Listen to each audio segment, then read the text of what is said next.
Welcome everyone to the 206th Knowledge Seekers Workshop for Thursday, January 11th, 2018.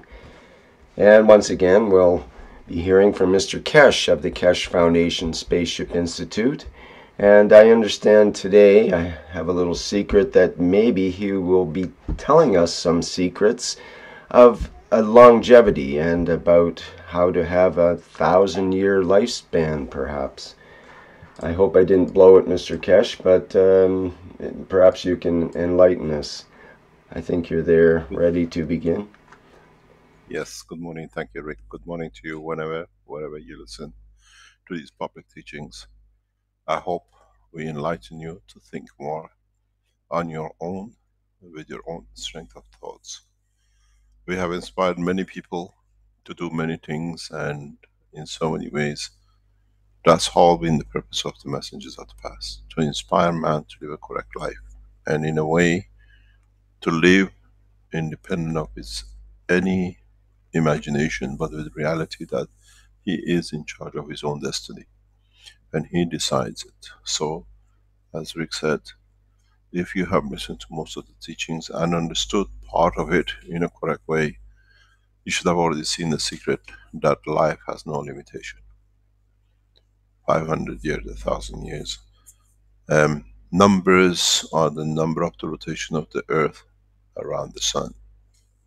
In the universe, we don't rotate around anything except the creator, the central cosmos, where everything rotates around it. Is the center of the attraction, it's the center of life for the whole of the universe. Man has got to learn, and the sooner he learns that he is part of the creator, the sooner, as we tell, he is everlasting, so shall be the man. This is part of the process of maturing. It's very hard for us to think. They say, when they said Noah lived such a long time, his time, 50 years, was a long time. Diseases and everything else. If you lived into your 50s, you lived a long, long time. Some they say he lived 500 years.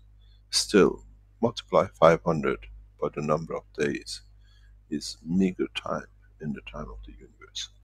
But we have learned that our soul leaves our physicality and become independent of the rotation of Earth around the sun. Our year in the universe is absolutely meaningless. If you say I'm 1,000 years old, they laugh. Because 1,000-year-old of what? How many times you are rotated? So, if you are a Sufi and rotate so many times, you add to your times. This is a Sufi life. You can keep on rotating. This is what we have to understand. That man's life, in essence, is the life of the Creator. Without it, just 1 second please.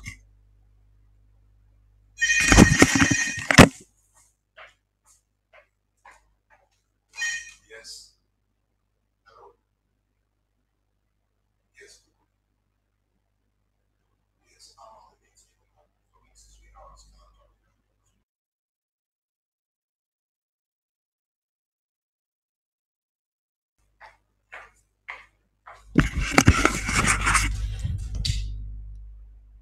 Hello, can you hear me? Yes, okay. So if we look at our lives in so many ways, we understand in a simple way. Our life is part of the Creator's life. As He everlasting, so shall we be, us. But we got to learn, if the Creator has manifested Himself in different shapes and forms of the time, as what we call universes, as galaxies, as stars, planets, man, the animals on this planet. So we have the same capability to be part of it and be, in a way, understand it. It's important for all of us to understand something very, very important, and that is, we decide the lifespan of us. Does not matter where and when. Once the seedling of soul takes shapes in the womb of the mother of the man on this planet, it has captured the essence of the creation. And now it has its own dimension. It absorbs and it gives and it takes. When our soul leaves our body in dimension of the universal, what you call cosmos, then as we feed ourselves, as we shown in the plasma or in the magnets, it decides where it's going to be.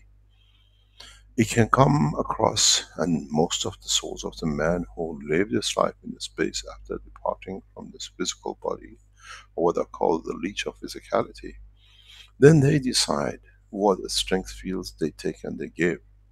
And if you come into a very high strength field, which is in the strength of the soul of the man, you get elevated, you can receive more, because then they want to raise you to a new level.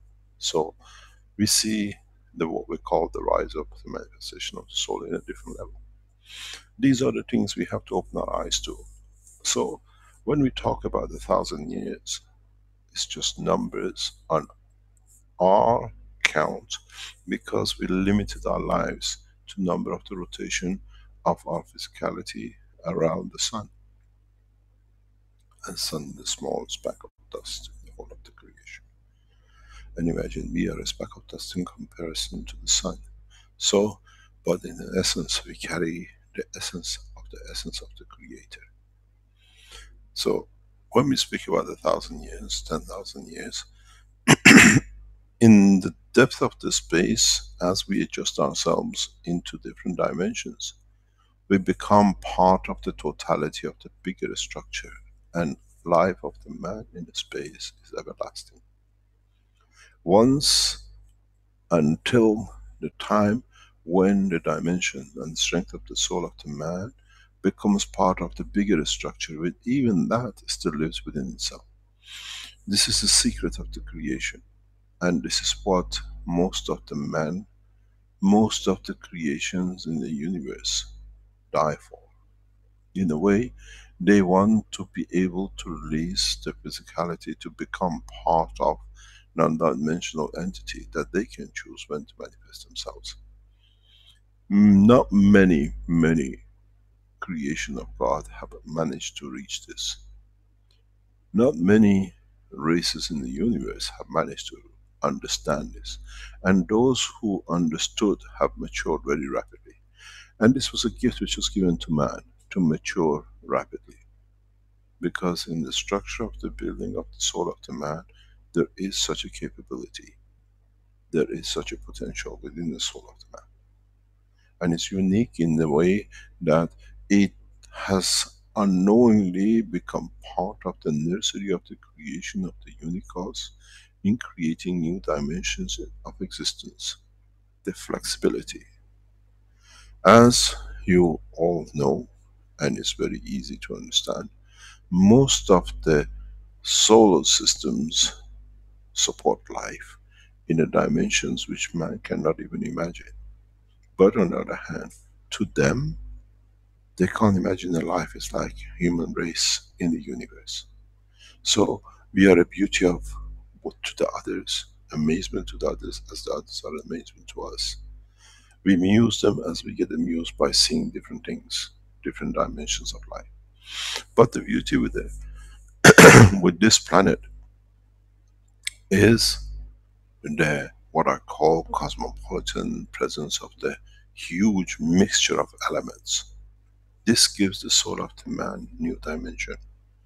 If you look at the rotation of the most of planetary system on the vertical axis, they don't have such a combination of the mixtures of the materials as we have. This creation of the rotation of the axle of the earth in a few degrees, which creates the seasons, and with it, it creates a combination of new dimension and the strength of the gravitational field, has given the soul of the man and a strength which covers a huge spectrum across the universe. And don't forget, whatever we discovered, plutonium, uranium, and go, whatever you go, these are the first few elements, but they are the fundamental cornerstone of the creation of the soul of the man. And in the universe, if you have such a spectrum of energy of the gravitational magnetic field, it means you can manifest yourself in many different dimensions.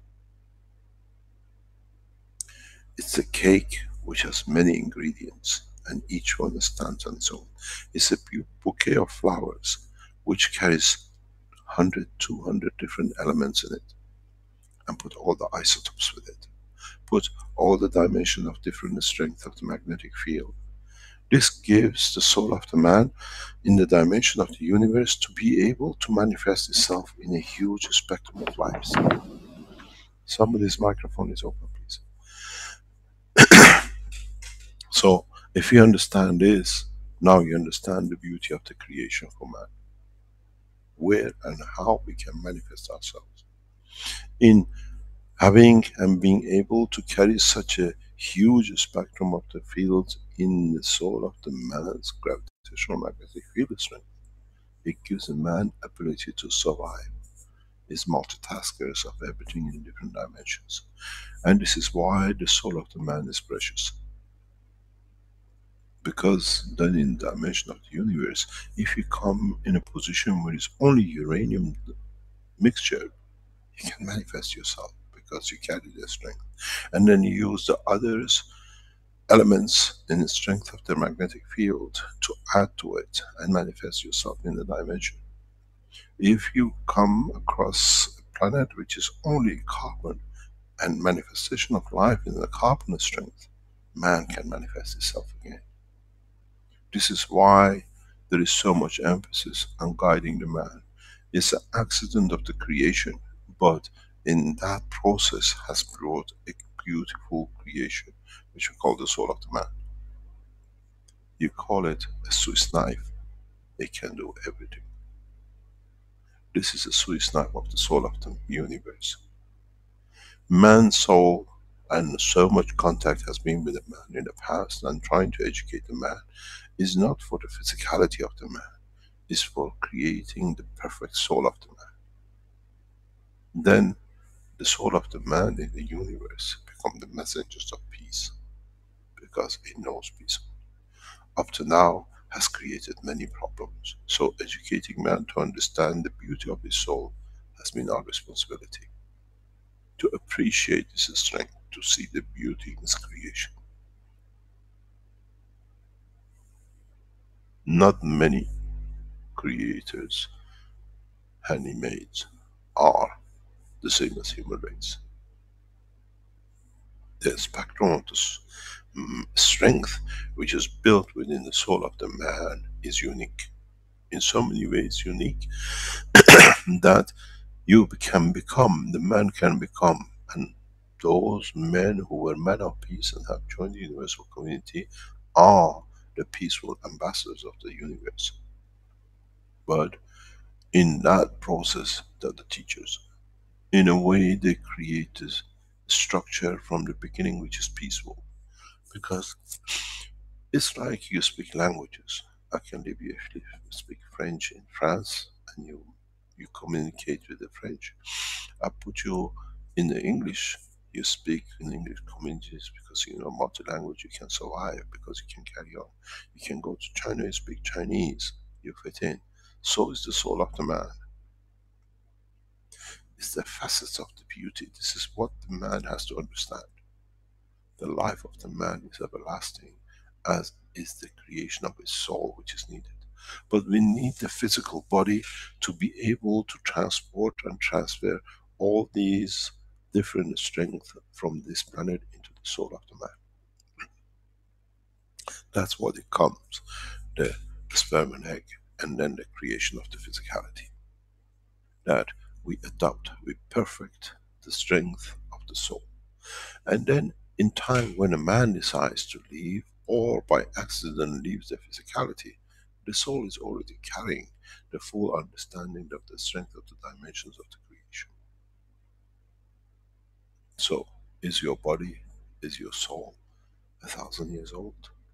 Or are we nourishing the soul which will become the creator, communicator, and alive in different dimensions of the universe?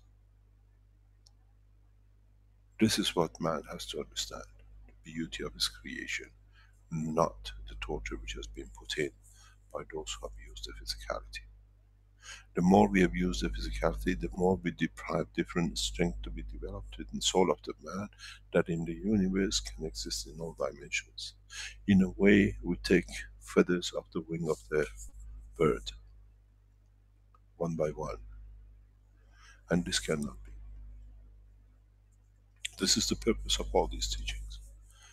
Many people, many those who call themselves theologists, many what we call the religious leaders, at this moment of time are baffled in how to handle the knowledge which is getting released so rapidly in one go. And the biggest, what I call, shock to them is that so many people understand it. There is no need for intermediaries. There is nobody to call the priests and translators and transcribers. The word spoken has understood and will be understood by more men. So this is where we are. This is why we said life of the man is 1,000 years, the life of the universe, not 1,000 years, the life of this planet. And that life is everlasting. Don't forget, in some of the writings in the past, these numbers have been hidden. If you look in transcribes and what you call manuscripts of the old times, the time, the essence of time was explained to man very easily. But then they covered it. They said every year is equal to 1,000 years. Every day is equal to 1 year. Trying to manifest different. This is the essence of the creation of our soul. Once the soul of the man is created and takes what we call flight in the realm of the soul of the universe, there is no time limit.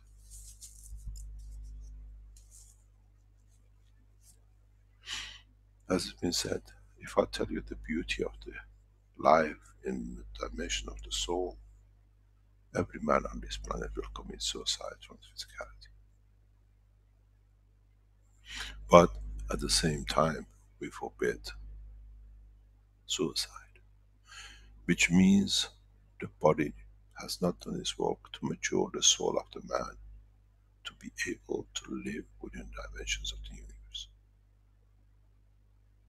This is why in most of the path of the beliefs and instructions, suicide has been forbidden, which means the soul has not gathered enough strength to be able to fit in all dimensions, has not reached the point of maturity. It's very much like what we call the children. When you have a child, can only take suckle milk from the breast of the mother. Then you introduce it to bread, meat. Then as it grows older, as it travels across different part of this planet, it gets to learn the taste, acquires the beauty of the Chinese food, the English food, the South American food, and he adds this like what we learn languages in the vocabulary of the science of the physicality. All these gives strength to the soul of the man. The more combination we add to it, the more we have in the dimension of the soul strength into the survival and being able to manifest ourselves in different dimensions in the universe. The soul of the man is sacrosanct and it has to take its own time. It's like when it reaches maturity, it knows when it's time to leave. But as we understand more, that we get educated more, we interact more, the dimension of the soul of the man meets more dimensions in need of physicality, that it adds more to its different strength. So it's now start adding to the time of its physicality. This is why at this moment of time we live. We used to live 30, 40 years and that was it. As the time of viruses and infections and killing and the wars reduced, man started living more secure. We found rice, we found wheat, we converted the grass to food and we became, stopped being nomads. And in so many ways, every step has added more to the strength of the soul of the man in this process. We need time to mature in the dimension of adding to our soul. In a way, when you don't do wrong, and in a way, when you last longer on this planet, you give more vocabularies, you add more languages to the strength of your soul, that you can manifest yourself in different dimensions, in different part of the universe.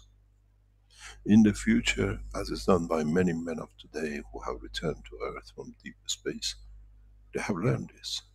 You go back to the point of physicality, to charge up, to add more. It's just like you press a button, what do they say to you? They send you a message, update, upgrade.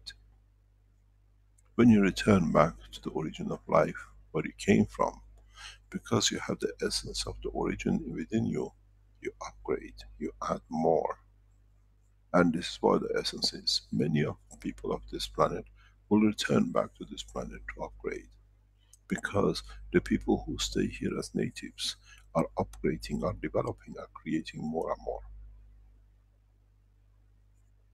Not in a materialistic dimension, but in a way of absorbing more different fields. This is what I explained to somebody very recently. It's like going to Italy and you ask for a pizza. You go to India and you ask for a curry. You go to Mexico and you ask for Mexican food. But you go to England and you go to shops and then you ask for a pizza with an Indian curry with a Mexican taste, and they make it for you. Nowhere in the world is so more flexible in food than in UK. So is the soul of the man. You come back to see who's added, that you want to take more mixtures into your soul. If you are, if you understand this process, then the dimension of physicality becomes absorption of understanding more and more, in realizing what is needed. And then when you travel into the deep space, into the space of the universe and unicos, then you speak all the languages and you know all the tastes. To you, you already carry.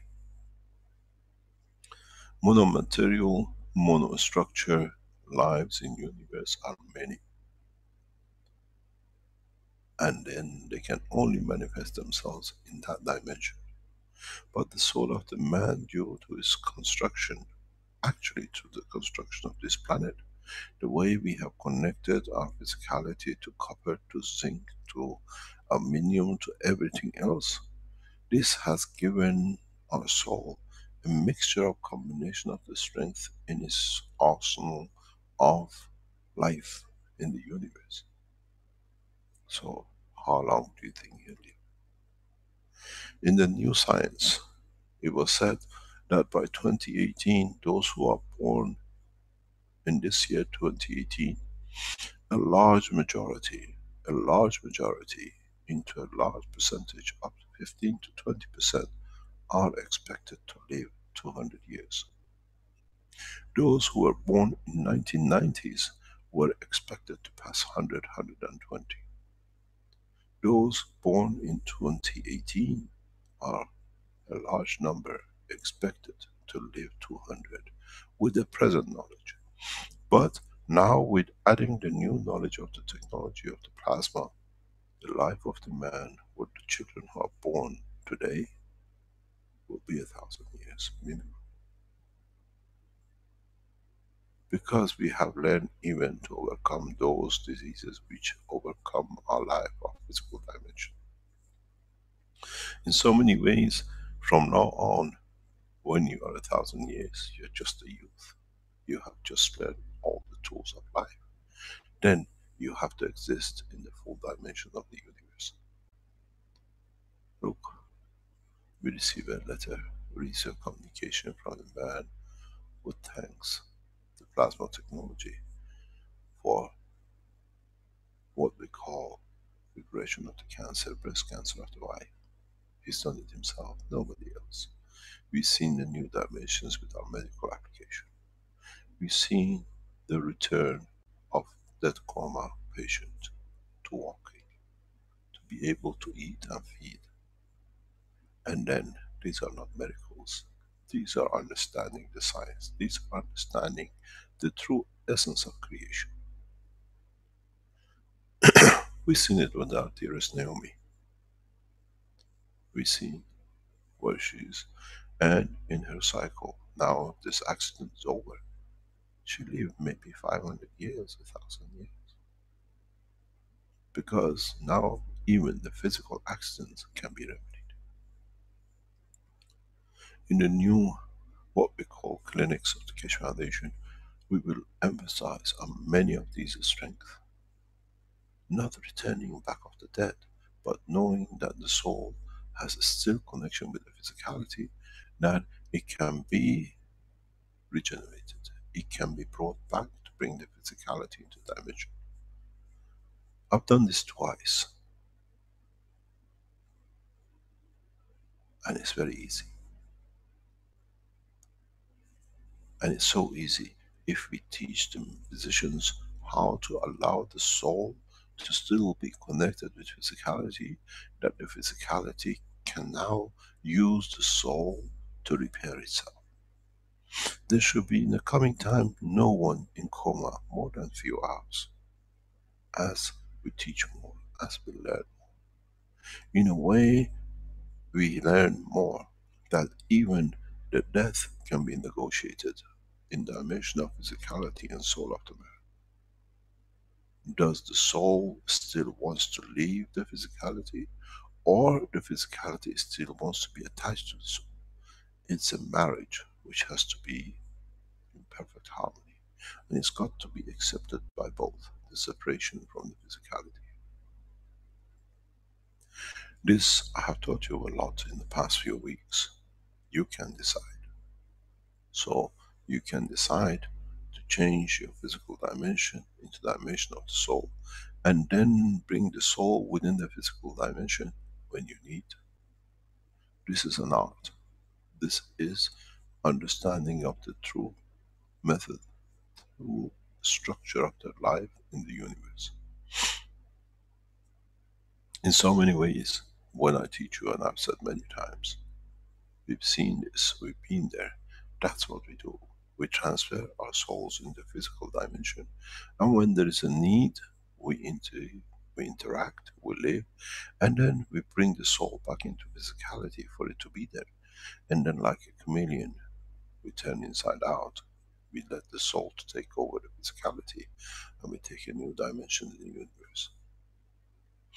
Every man on this planet, with the essence of his creation, should be able to do this. It's a choice. It's a creator's given right, and nobody else. This is why we see how much man has let himself down, and is allowed to be abused.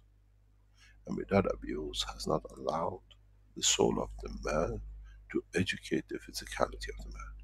That is where the balance of the equality has gone, and then it's been abused. If you look at the history of the man, look at the Persian Empire, look at the Greek Empire, look at the Roman Empire, look at the time of pharaohs, look at the Chinese cycle of understanding of their life. Man has progressed in these cycles where man has been just and correct, and it's been peaceful with itself. We've seen the dividends of the true man of peace. And now we see the true meaning of how they have added to the knowledge of the man through the time when they were peaceful. There's been a myth that when the pharaohs built all these buildings, there was slavery. That was the time when was more equality than any other time in the time of pharaohs. Where a leader and a soldier and a foot soldier all were looked after the same. So they worked the same. There was a harmony. There was nobody above to do. It was done with the pleasure of doing. We see the same process now in Keshe Foundation. Many people in the background in the work, They work on the same ethos. They're there to see the change, because the change comes with the peace of mind, peace of mind. So in the coming time, when you say you're from planet Earth, they don't ask how old you are. They ask you, what do you carry? I need this part of it. Have you managed to add so much to your soul that you can give from it that we can survive? It's very much what we call on this planet, the blood type. Are you O, or are you AB, or are you A? You can only give to A and nobody else. But what about to be the blood which fits everyone? And that is the soul of the man. That is the soul of the man in the space. That wherever you come, you lay your head, is your home. And you are there because of the knowledge you have gained, the strength to be part of the support and part of the life in that dimension. The soul of the man has many beauties and many assets, but the man has never found out. Now it's time to appreciate himself. Now is the time for him to understand the true essence of the creation and the reason, be it just by accident, for him to be precious in the universal community. That's why we spend so much effort trying to bring man to understand not to do wrong, because in the space that these wrongs can be dangerous for some. The true essence of life is not the physicality of the man, it's the soul of the man which can do so much in the depth of the universe, in different dimensions, in different, what we call universe. Different parts of this universe needs the soul of the man. No one has ever told man which universes they landed in. As we know, as we say in a man's world, lions with lions, birds with birds.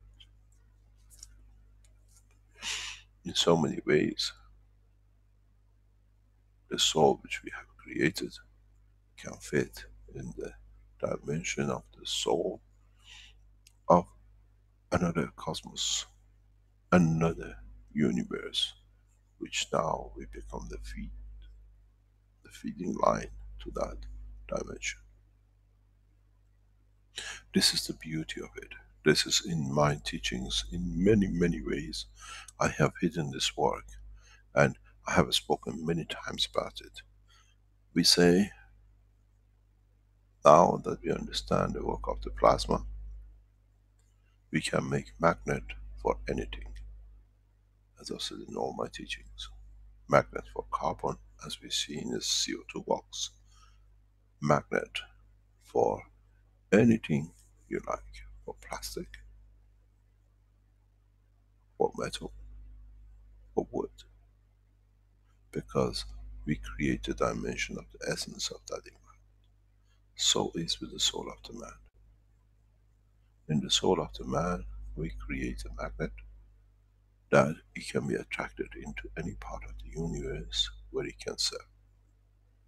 Not only this universe, but in the universe. So, does man live 1,000 years? Meager number of rotations of a meager planet in a meager star, which is in a meager part of a solar system, in the galaxy which is totally lost in the whole structure of the universe and the rest of it?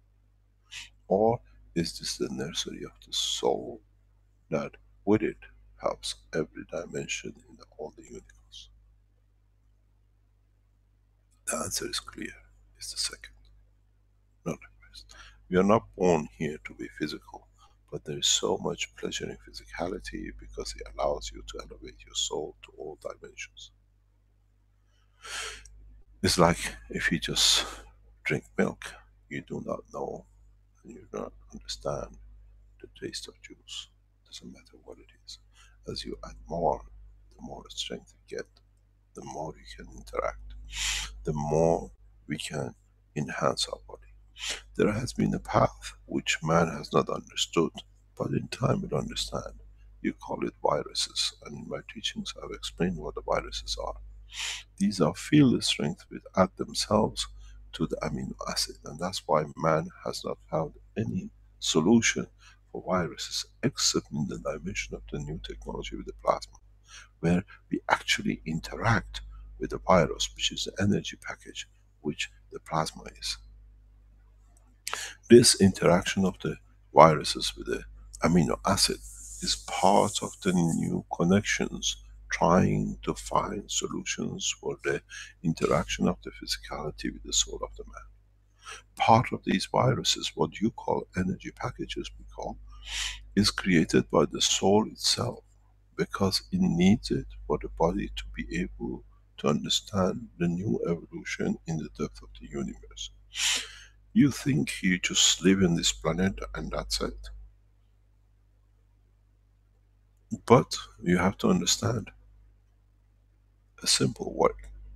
Your soul is interacting and working with the rest of the universal community.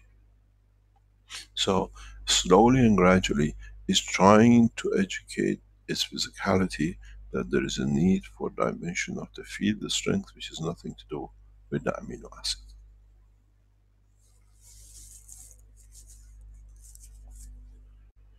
Maybe for the first time you understand why some viruses kill some and some viruses, the same virus does not touch others. Because the soul has already has planned in the process of physicality to receive these kind of energies.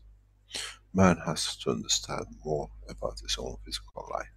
And the energies which come from the universe and energies which come from the soul of the man, in a way, trying to train his physicality to stand more of what is to come, which is the interaction with the field of the universe,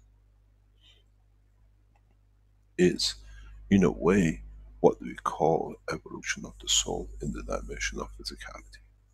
We have to learn this, because in the space is the strength which is absorbed by our soul, which determines our physicality. Now you understand when I say we open the true science of universe to man in 2018. You have to learn more. You have to understand more. When you understand, you don't forget, you inscribe it in the dimension of the soul. When you learn it, it's a physical entity. You lose it with physicality. Comprehend and you survive. Remember and you always forget. Memory is in the dimension of physicality of the life of man. Comprehension and with it bringing position is part of the soul of the man. This is what we have to achieve, understand. And if you are so busy to learn about the life of the universe, no man has time for warring and fighting on this physical dimension. What a waste of time. What absolute waste of time. We see wars, we see aggression.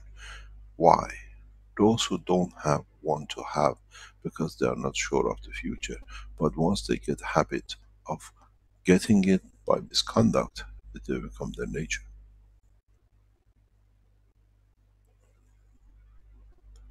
As I said many times, you look at the United Kingdom, it cannot produce enough potatoes to feed its own nation. And if you look at the structure of your own family, if you're a father, if you're a mother, you look always what is the next food on the table, that the children do not go hungry.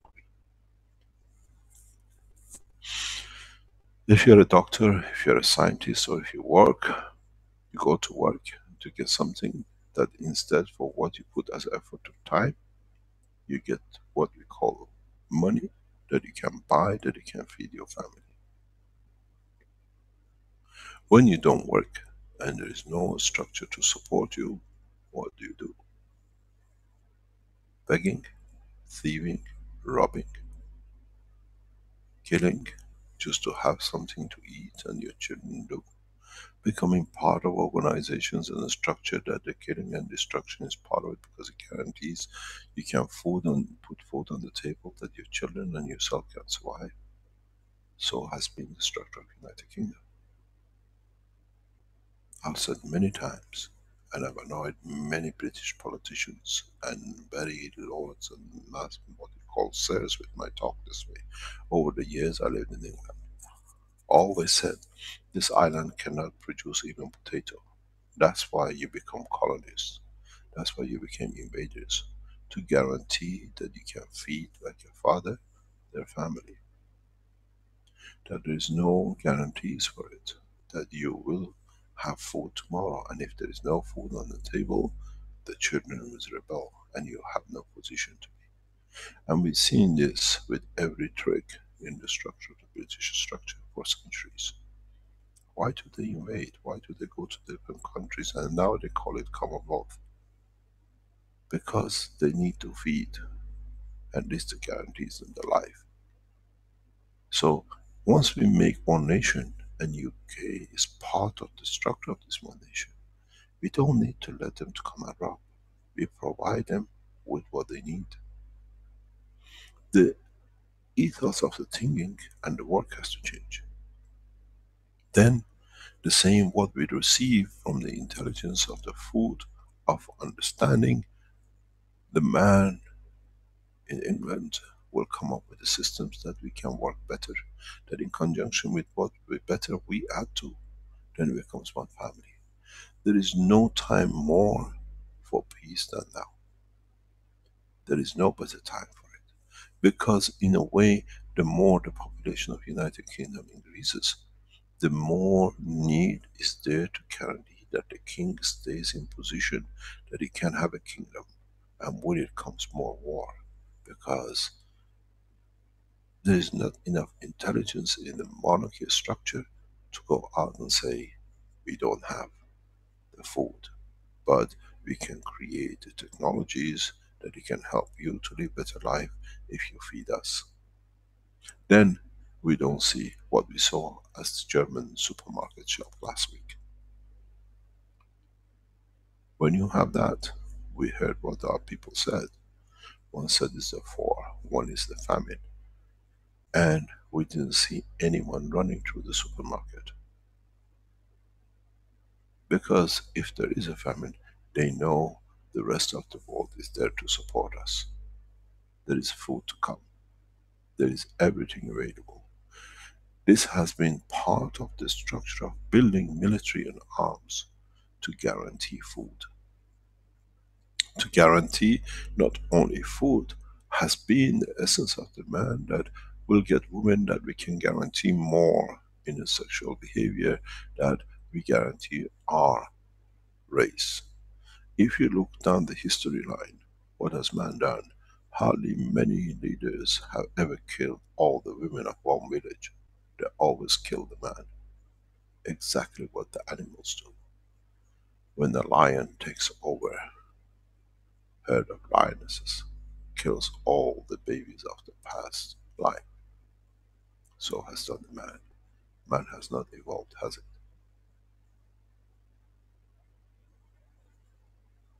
How many times we read in the history that the world leader has killed all the men, and how many times we have heard that they killed all the women?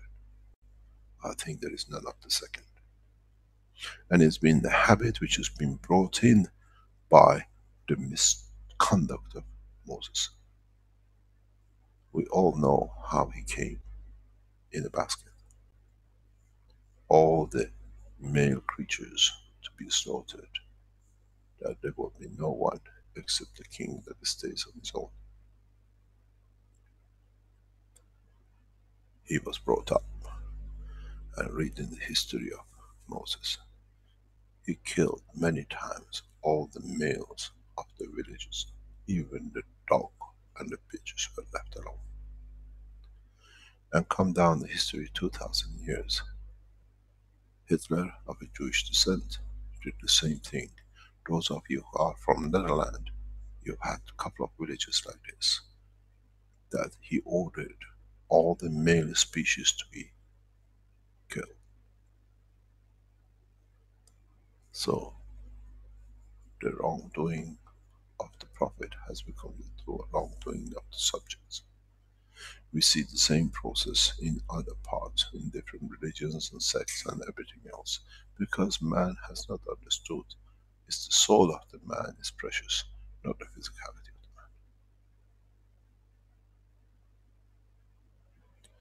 man. If you live in Africa and you've been robbed by British for centuries, you should have never fought. You should have said, we give you what you need, you don't need to kill.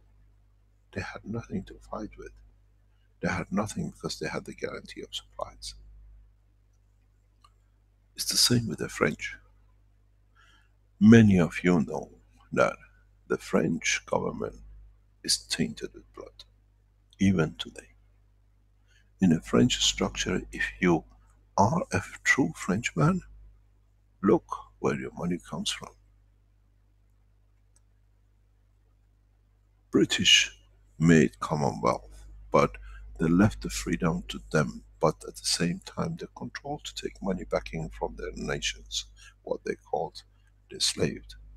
The French today in their central budget still receive slavery from every French colony.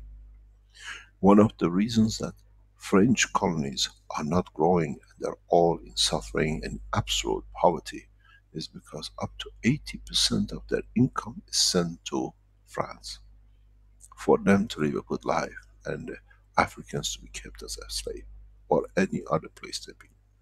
One of the major work of the Earth Council is abolishment of this from the French structure. Why should a nation after 200 years still pay billions of dollars to the French government for what they were slaved, and then they call them their freedom? Look at the French national income, look at the French colonies and see how much money flows as the French central bank.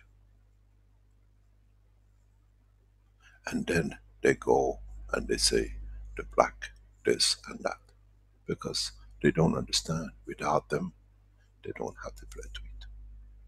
The beautiful streets of Europe is paved so beautifully by the burden of robbing the rest of the planet. And this will change. We make sure of that, because we elevate the soul of those who are what they call themselves European, to understand their misconduct.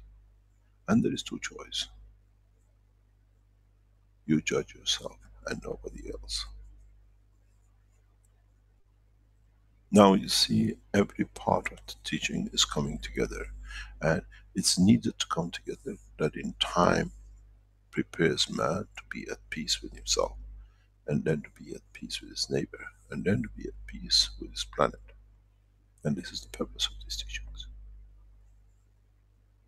When you know you can absorb anything you need using your soul to feed your physicality, is there a need to rob another nation?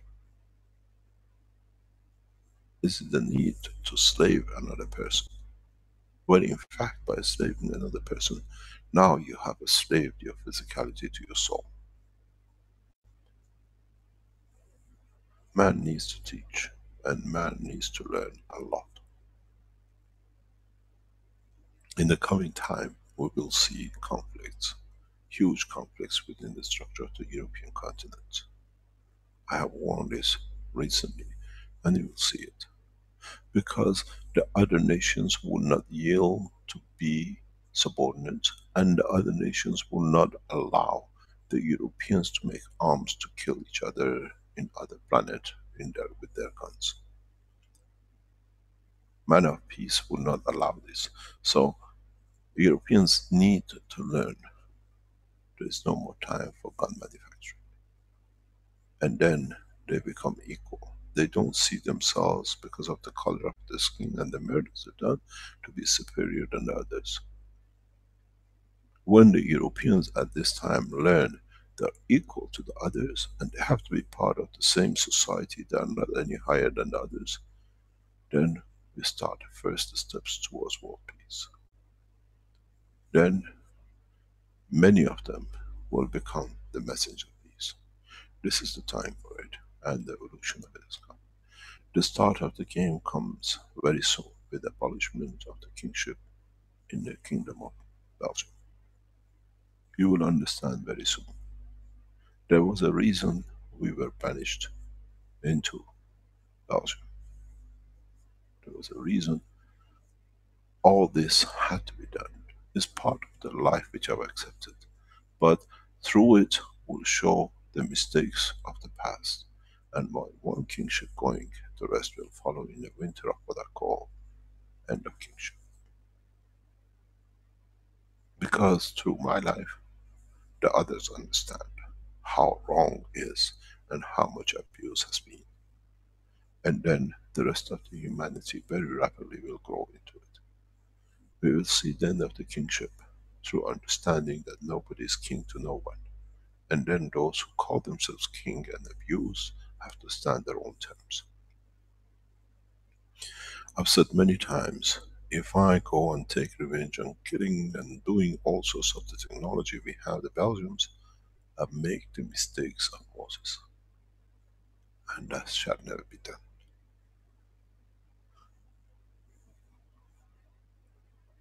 Not in my time, not under my watch. We mature them, that they punish themselves by understanding how much they've done wrong to themselves and others. And then through it, we reach the maturity of the peace.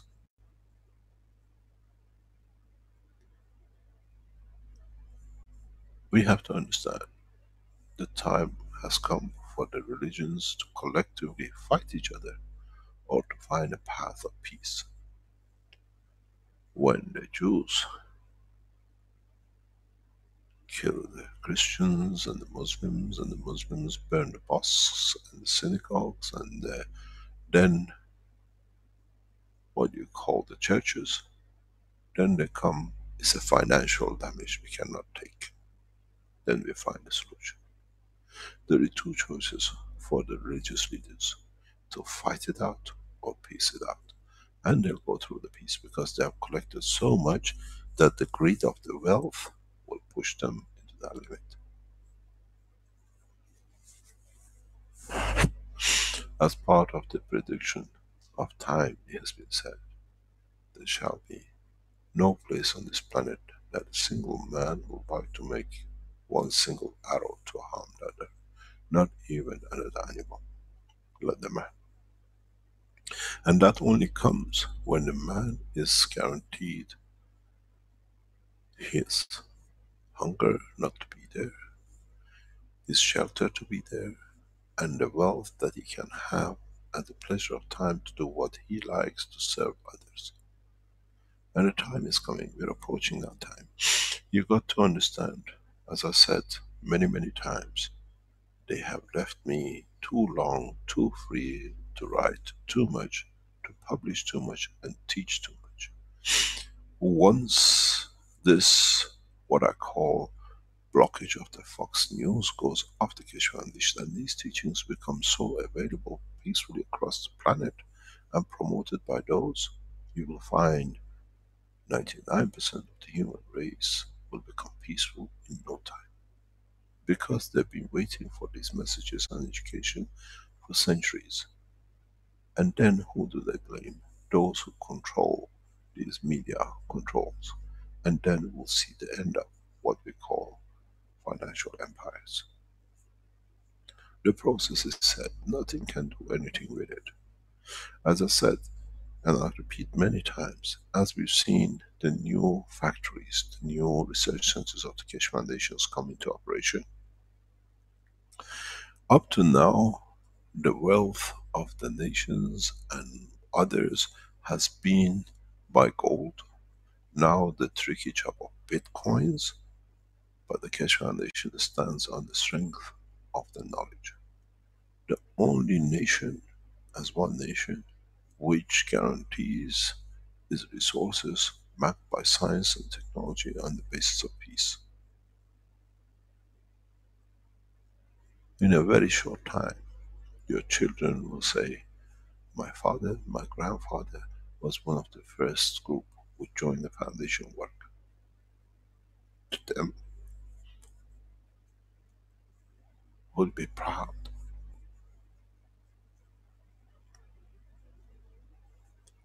And this is where we are going, and this is the path we have chosen. I don't need to teach you about the GANs and technology, but I still teach you because you have to know how to elevate and add more to your soul. Now you understand, when we go back to physicality and teaching of other things, is to teach you how to add more to the arsenals of the soul. In a way, the arsenal that I can survive in more dimensions in different part of the universe. I'm going camping and I'm taking for every weather. It might be snow, it might be sunshine, it might be raining. I'll carry everything with me.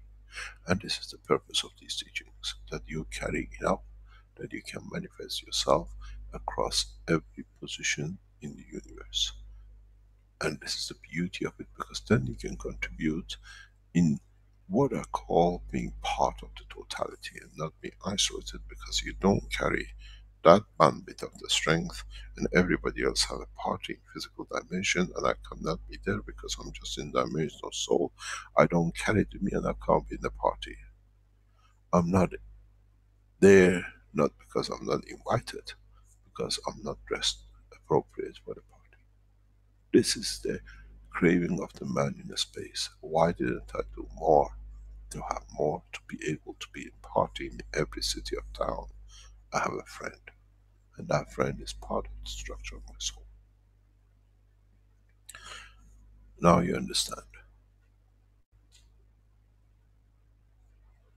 Now we understand more and more. Why and what's the purpose of these teachings?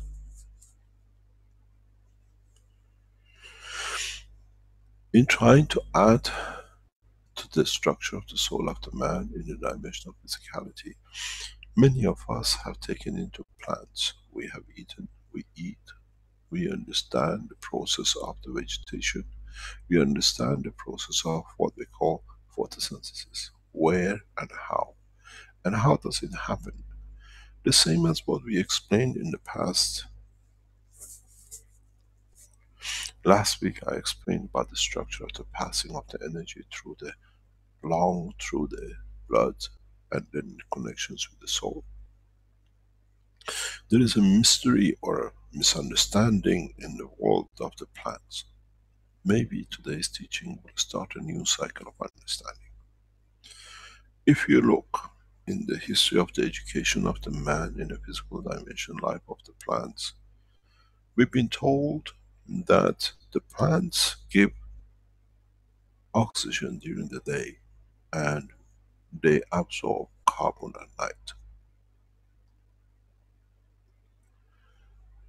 And then we have explained it again, like what we said, we breathe air and oxygen goes through the lung and goes then through the wall of the lung into the blood.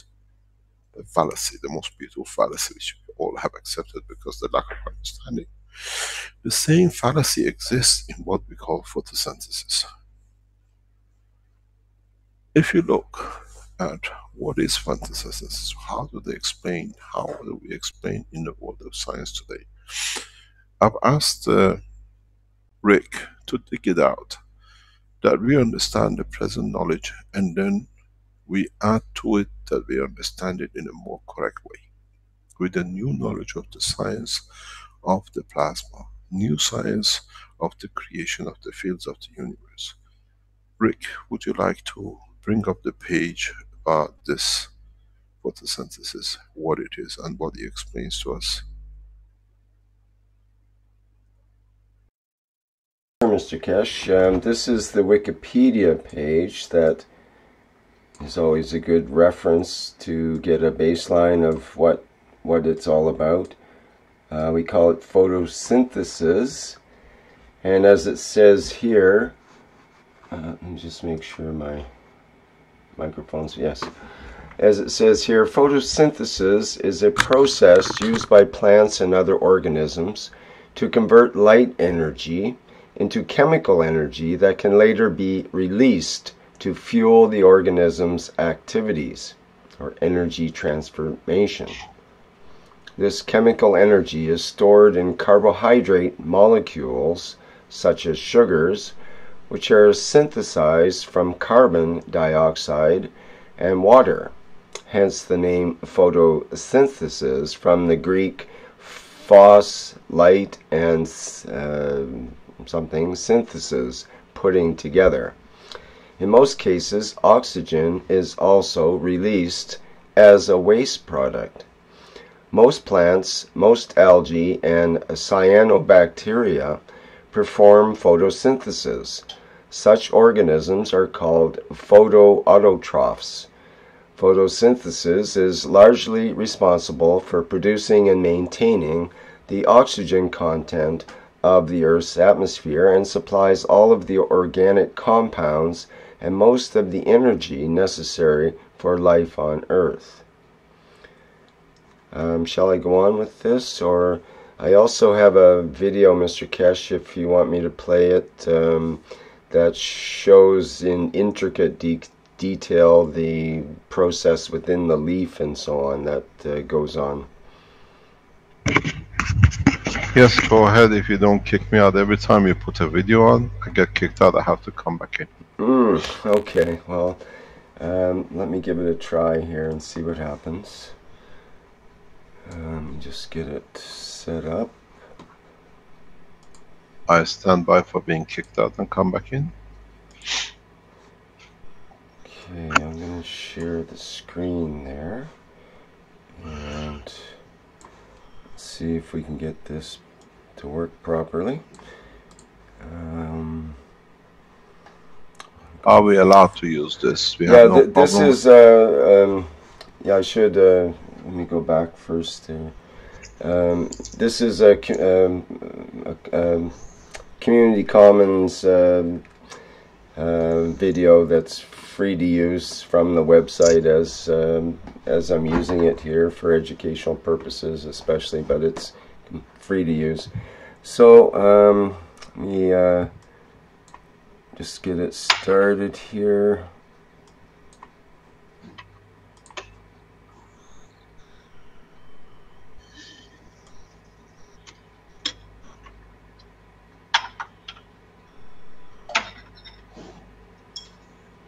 Oh, sorry.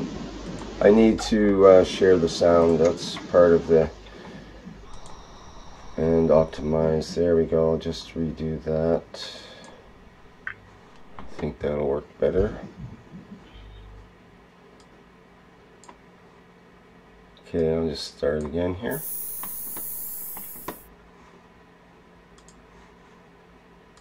The process of photosynthesis produces ATP from ADP and Pi by using the energy from light to excite electrons that are passed along an electron transport chain. Coupled with the transfer of electrons is the pumping of hydrogen ions and the splitting of water molecules. The following complexes are found in the photosynthesis electron transport chain: photosystem II, cytochrome B6F, photosystem I, ferredoxin NADP reductase, and the complex that makes ATP, ATP synthase. In addition to the complexes, 3 mobile carriers are also involved: plastoquinone QB, plastocyanin, and ferredoxin. Other key components include photons, chlorophyll molecules, protons, water, molecular oxygen, NADP, and the electrons to form NADPH, and ADP and Pi, which combine to form ATP.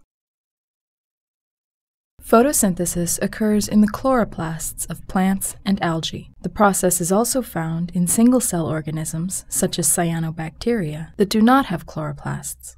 Like its mitochondrial counterpart, the chloroplast electron transport chain consists of several protein complexes and mobile electron carriers. First, a photon of light hits a chlorophyll molecule surrounding the photosystem II complex. This creates resonance energy. that is transferred through neighboring chlorophyll molecules. When this energy reaches the reaction center embedded in photosystem 2, an electron is released. The reaction center chlorophyll contains electrons that can be transferred when excited. One photon is needed to excite each of the electrons in this chlorophyll. Once excited, 2 electrons are transferred to plastoquinone QB, the first mobile carrier. In addition to the 2 electrons, QB also picks up 2 protons from the stroma. The 2 electrons lost from photosystem 2 are replaced by the splitting of water molecules.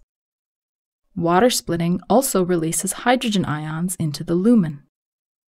This contributes to a hydrogen ion gradient similar to the one created by mitochondrial electron transport. After 2 water molecules have been split, 1 molecule of molecular oxygen is created.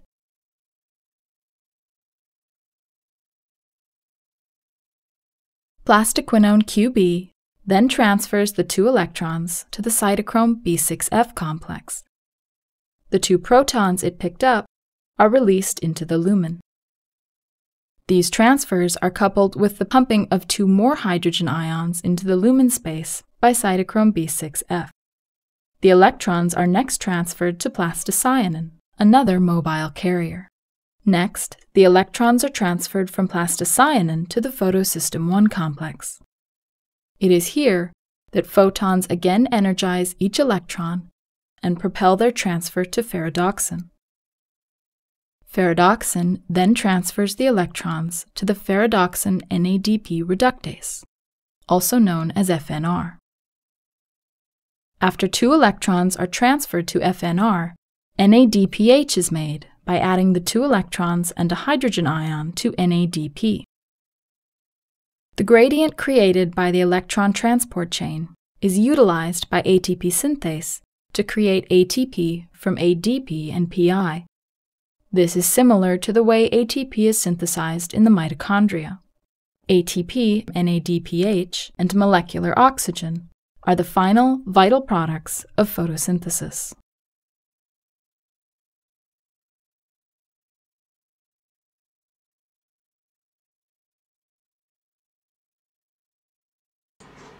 Okay, that's the end of that little video. That gives the technical end as far as some of the latest science goes on all of that. It's quite complex, of course, but it is what it is. I'm sure Mr. Kesh will have a different way of approaching it. Now let's look at some facts. The way we looked at the facts of transfer of energy in the body of the man.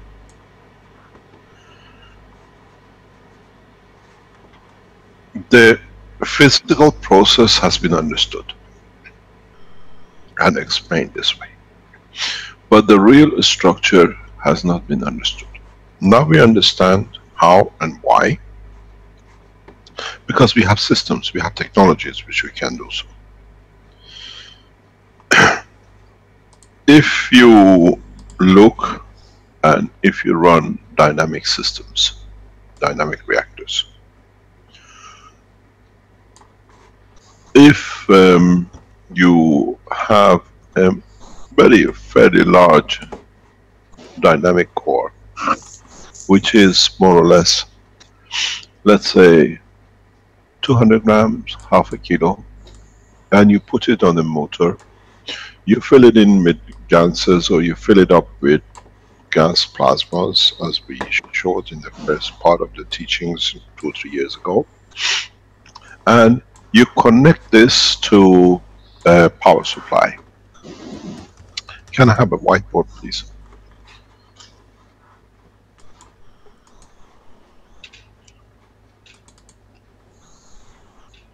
Anyone can give me a whiteboard? Yeah, coming up here, Mr. Kesh. Just get this out of the way here. Where am I? I've lost my whiteboard. I'm just trying to. Are you providing a whiteboard, or do you want me to? I see your screen is coming up there, or Flint is Can you sharing. provide me with the whiteboard? Flint's got a whiteboard going there now. I think that should work. Okay, now I have to share. What does it say? This will stop address. Continue. I want to share my whiteboard. Okay, now we're here. Let's look at something very interesting. No, Mr. Keshe, we see your screen. Yeah, that's not correct. Try again, please. Pardon? We see your screen. We see your screen. Okay, there we go. There we go. Now we see the whiteboard. Thank you. Yeah, it took time. There is nothing on this. We chose this laptop especially for this job. Nobody can interfere. It's only for Thursday's teaching. This is the beauty. We can work this way. So the hackers have got a lot of job hacking themselves. Okay, now let's look at something very interesting with this process. What I'm going to do is very simple. Choose the color. If those of you who remember, we worked in this in Sano, we have these reactors, gas reactors, which are run by a motor and then connected to a power supply, current and voltage. What is interesting is that for those of you who haven't done these experiments, it doesn't mean anything. For those who have, it brings out a lot of reality into the whole process of understanding of the plasma and what they call photosynthesis. If you take a 24-hour cycle, observing voltage and current, something very strange happens.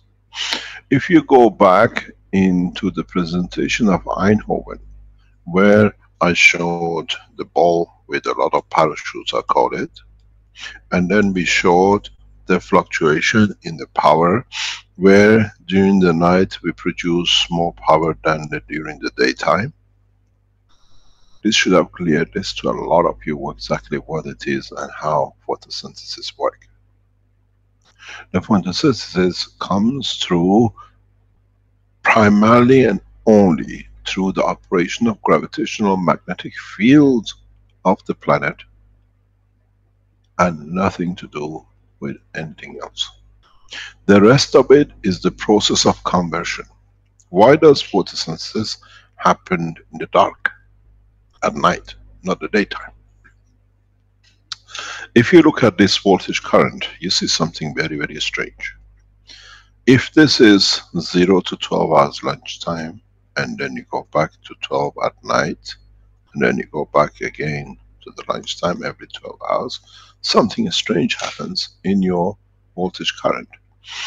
The voltage stays the same in your power supply, but when it comes to night time, if this is the central line, your current dips to the maximum at PM, these are AMs, and then it picks back on.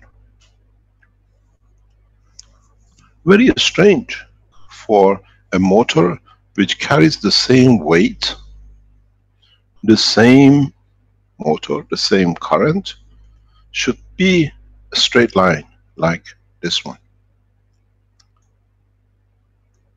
This should be the voltage amperage use, because we haven't changed anything.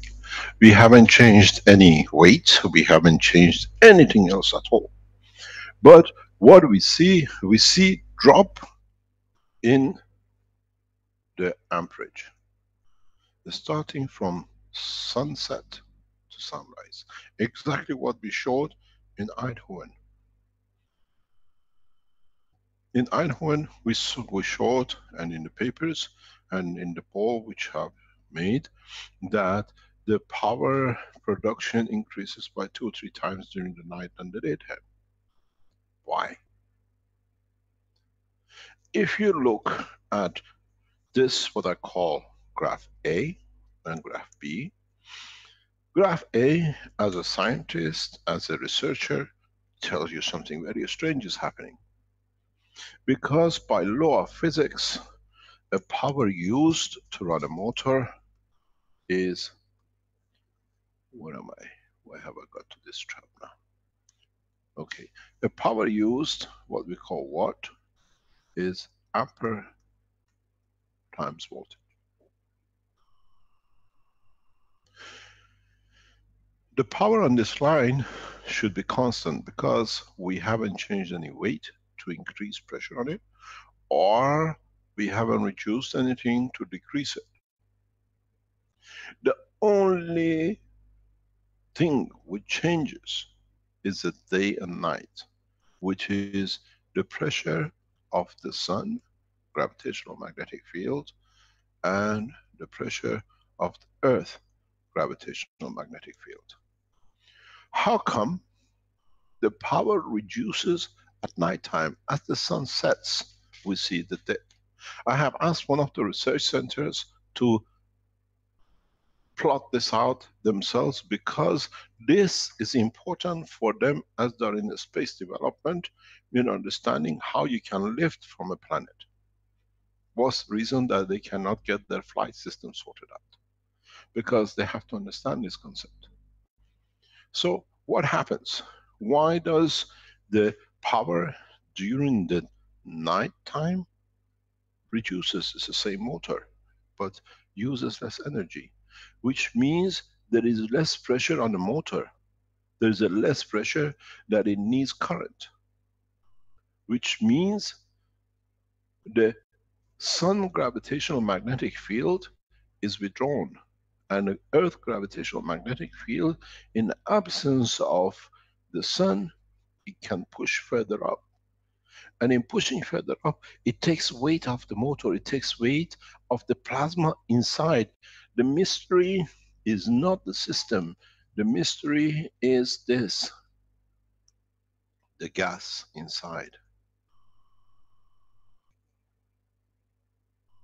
Because it's in a plasma condition, because it's in gravitational magnetic field strength, the earth gravitational magnetic field strength touches it, so it has less weight to put pressure on a motor.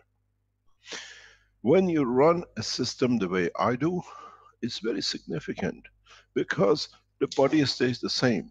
During the daytime, you go to 100 milliamp, and at the night time, you come down to 85, 87 milliamp.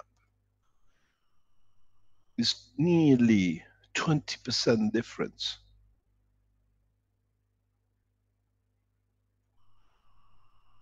So what we see for the first time scientifically, we show we created a plasma which is what I call, if I can change the color that you can see it better, we created a plasma in this blue section, which now it has an intermediary of the sun and an intermediary of the earth gravitational magnetic field. And it's only a few centimeter, maybe 20 centimeter off the ground level.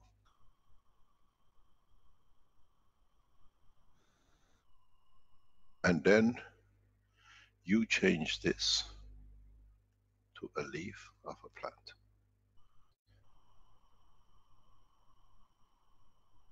which is dynamic. Then take your knowledge a step further. You've done all this, we should be visited with this by now. The stronger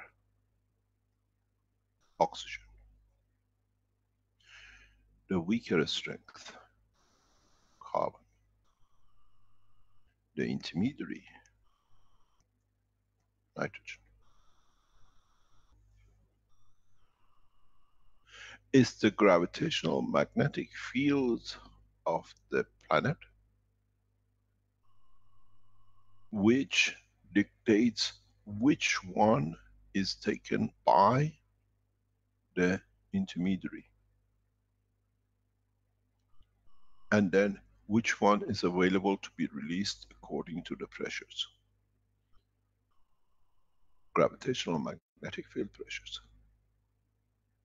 Then this changes all this video we have seen. Because in this video we just seen, released by the American education website, they hide something which they don't understand. But we understand.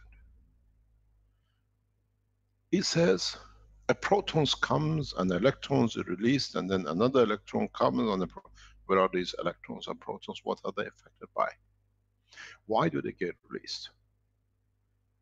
Why does the process goes during the night time? Because now when it's a plasma on its own, it affects with the magnetic gravitational field strength. Where do they come from that they get produced, and how come electron is released at a certain time of the pressure and a proton and the neutron comes from somewhere else? You see, the teaching is correct, but what is not understood in the packages of misunderstanding of the man is just added in. But if you put in now the further understanding in the knowledge that the gravitational field, the strength of the Earth, 85, 87, less pressure, less magnetic gravitational field pressure. What does it do? It pushes the lighter weight, which is carbon, into the boundary of the nitrogen. During the day is the reversal. The pressure of the higher releases pushes one down and the other one is available. And then you have to understand something very, very interesting in the whole process. There is a word in this teaching which is added. It calls amino acid.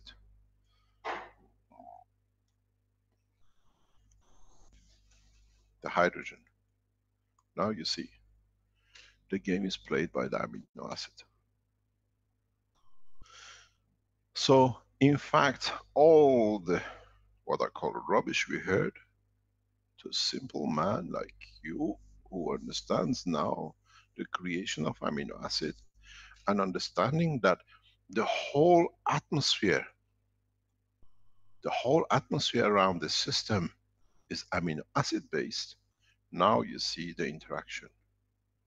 This is your CO2 gas, isn't it? This is your box, but you call it a leaf. All that explanation, this and the mysteries, to you who understand this, is solved. Through the interaction of gravitational field of the Earth, you change the gravitational field, the strength within the center, which is nitrogen.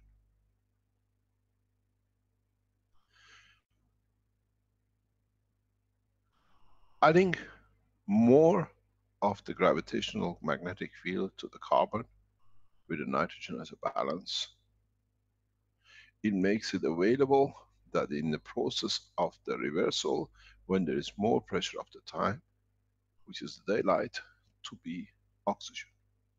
Then if we understand this process exactly, then for the first time we understand even, for example, why do we have tree lines, vegetation line in the mountain ranges? Is the gravitational field strength at a given point in the understanding of the new science that allows different strength fields to be created. At this point, no vegetation, we don't have the amino acid connections for vegetation to exist. We see a tree line. This now makes sense and fits to the rest of picture of photosynthesis, what they call photosynthesis, what we call plasma technology. The reality is that now we understand more of, and then the fallacies and all these pictures which are made become nonsense. Because it has been put in by words, because they cannot understand. There is nothing wrong with the present video we see, but now we understand the reality, we understand more of. We understand what this means, because This becomes important for us in deep space, in creation and creation of the amino acids of the place of existence. What factors comes from the planet where we want to manifest ourselves, which part of the structure of the bandwidth of the elements we carry within our soul, that it needs to come into operation, that gives us physicality. Without the amino acid, there is no physicality on this planet. That's life. Then in even deep space, in different part of the space, are scientists who want to still be in the matter stage to travel with what we call spaceships. In understanding this, creating the two division sections of part of the field allows them to create anything which is needed by the body of the man. This is the job of those who started this Monday in the new Keshe Foundation Research Centers for interaction of the fields of the matter of the body of the man. As you know, we have opened a new research centers and we developed it to become one of the largest research centers in the space technology for matter and food.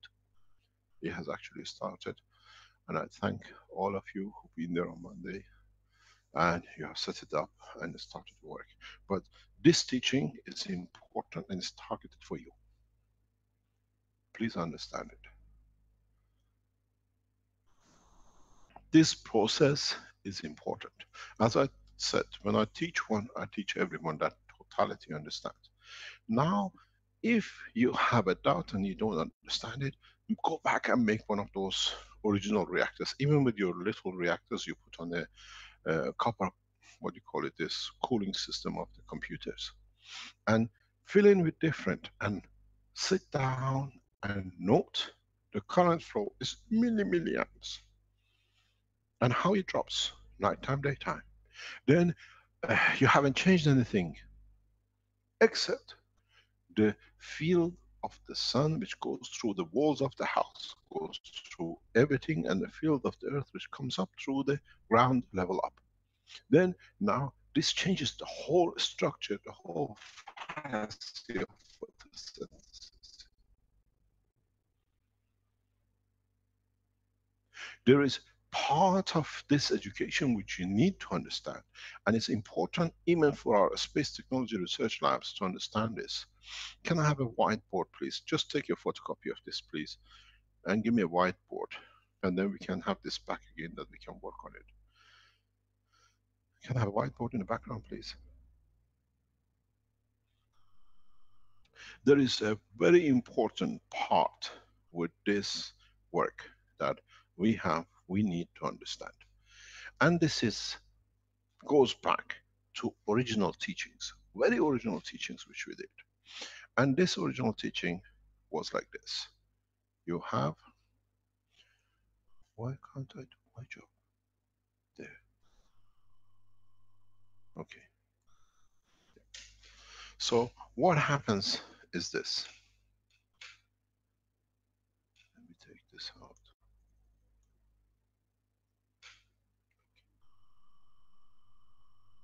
What is important to us is this. We said the amino acid, oxygen, carbon, nitrogen, and hydrogen. Always put hydrogen on top. Start with the carbon, go to nitrogen, and then go to oxygen. If you look in the balance of the forces, field forces, you notice something very, very strange.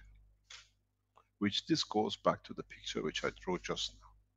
And then you understand the work of the gravity and magnetic field on the structure of the leaves and the plants, and what has become fallacy of photosynthesis. 12, 14, 16. 16 strongest tries to feed the carbon to bring it to its strength. Carbon 12 is getting fed by the nitrogen. to be brought into balance. Same time, you have an oxygen of 16 trying to feed nitrogen to bring it up to its own energy balance. So you have created a dynamic flow. Somebody's microphone is open. So this is how it becomes the base gravitational. But at the same time, you have opposite base gravitational too. In fact, if you look, you have 12, you have 14, you have 16. Two trying to feed,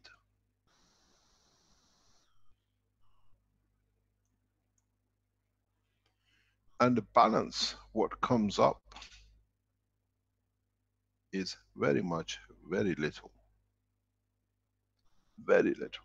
Which this little, in the isotopes of the total carbon, oxygen, nitrogen, which we have a connection line, feeds the gravitational need of hydrogen. Which that, in turn, itself, as receiving of the equal strength of itself, it becomes the feeder, balancer to the others. And because this has a slightly more hydrogen, becomes the energy source. As we see, CH3, the sugar.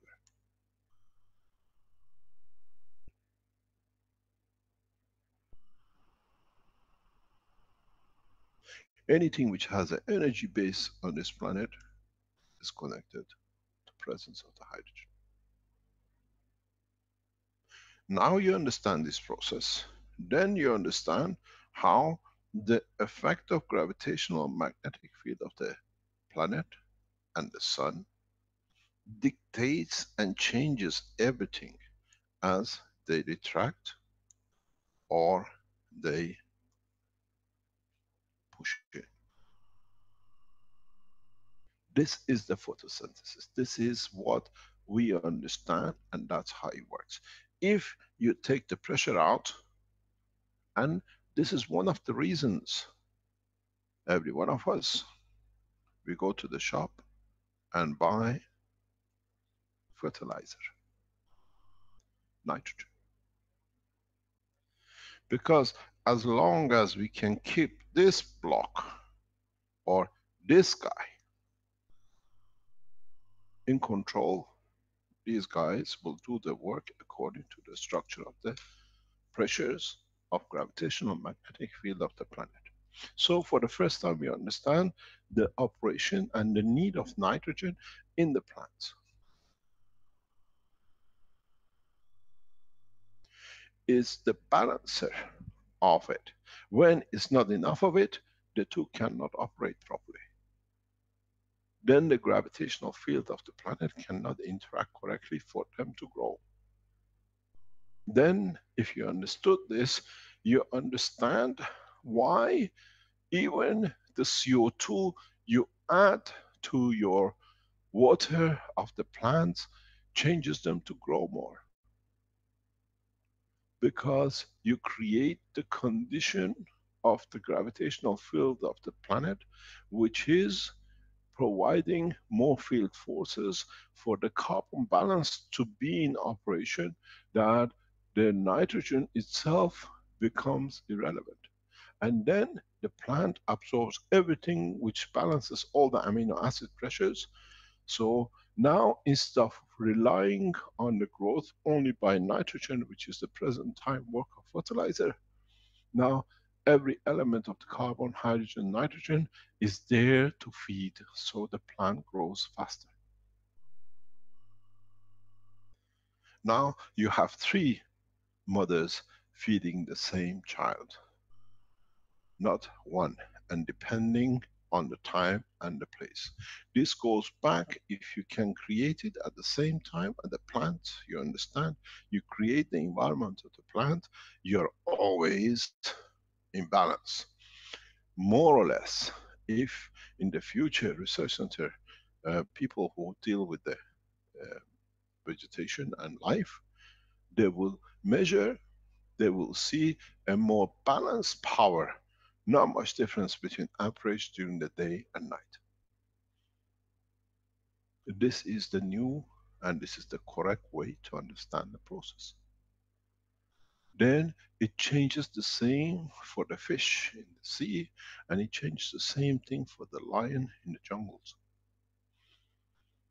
Because we learn to work through the essence of the creation, which is the amino acid itself, and in that process understanding, we need to bring all the factors and understand all the factors. It's very easy. The lady in the speech, in the teaching says, a proton comes and goes here and then there is electron. What is the game of the proton? What is the game of oxygen or the electron or a proton or whatever? These are all plasmas. Because they have not understood this process, then this plasma creates a pressure, a magnetic gravitational pressure. It gives it a new position, which that position creates a new direction where the oxygen is absorbed to, taken, or the carbon is rejected because of, and vice versa. Then we understand why has been a mystery for years. They've been telling us to not sleep under the tree at night because the carbon intake is very high.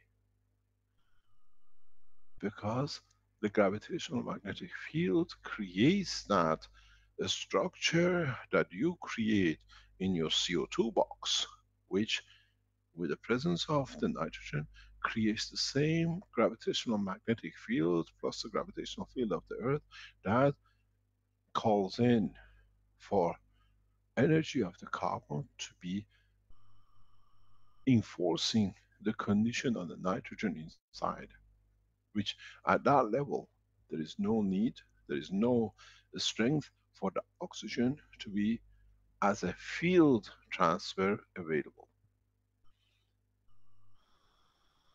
Goes back again, no carbon ever crosses the boundary of the leaf. The pressure on the nitrogen through the gravitational magnetic field, which is in the leaf, creates a condition of transfer of energy of the carbon as a matter state through the plasma, through the leaf, and then the vice versa during the daytime. No carbon ever crosses the boundary of the leaf of a plant. The same as the lung of the man. The way we breathe and we explain the conversion of the energy through the lung to the blood, the same process happens in this place. Don't forget, you are looking by habit as the leaf. If this is the leaf, the same as what you've done with the mistake of physicality. If I draw this leaf in the three-dimensional, I'm not a very good drawer, and this is the environment within the leaf. Here, this environment is in gravitational magnetic field Ganser state. Is not in a matter state, even though you have the skin of the plants. The skin of the leaf is the skin of the body of the man holding the plasma of the Ganser of the body of the element, which is the leaf content inside.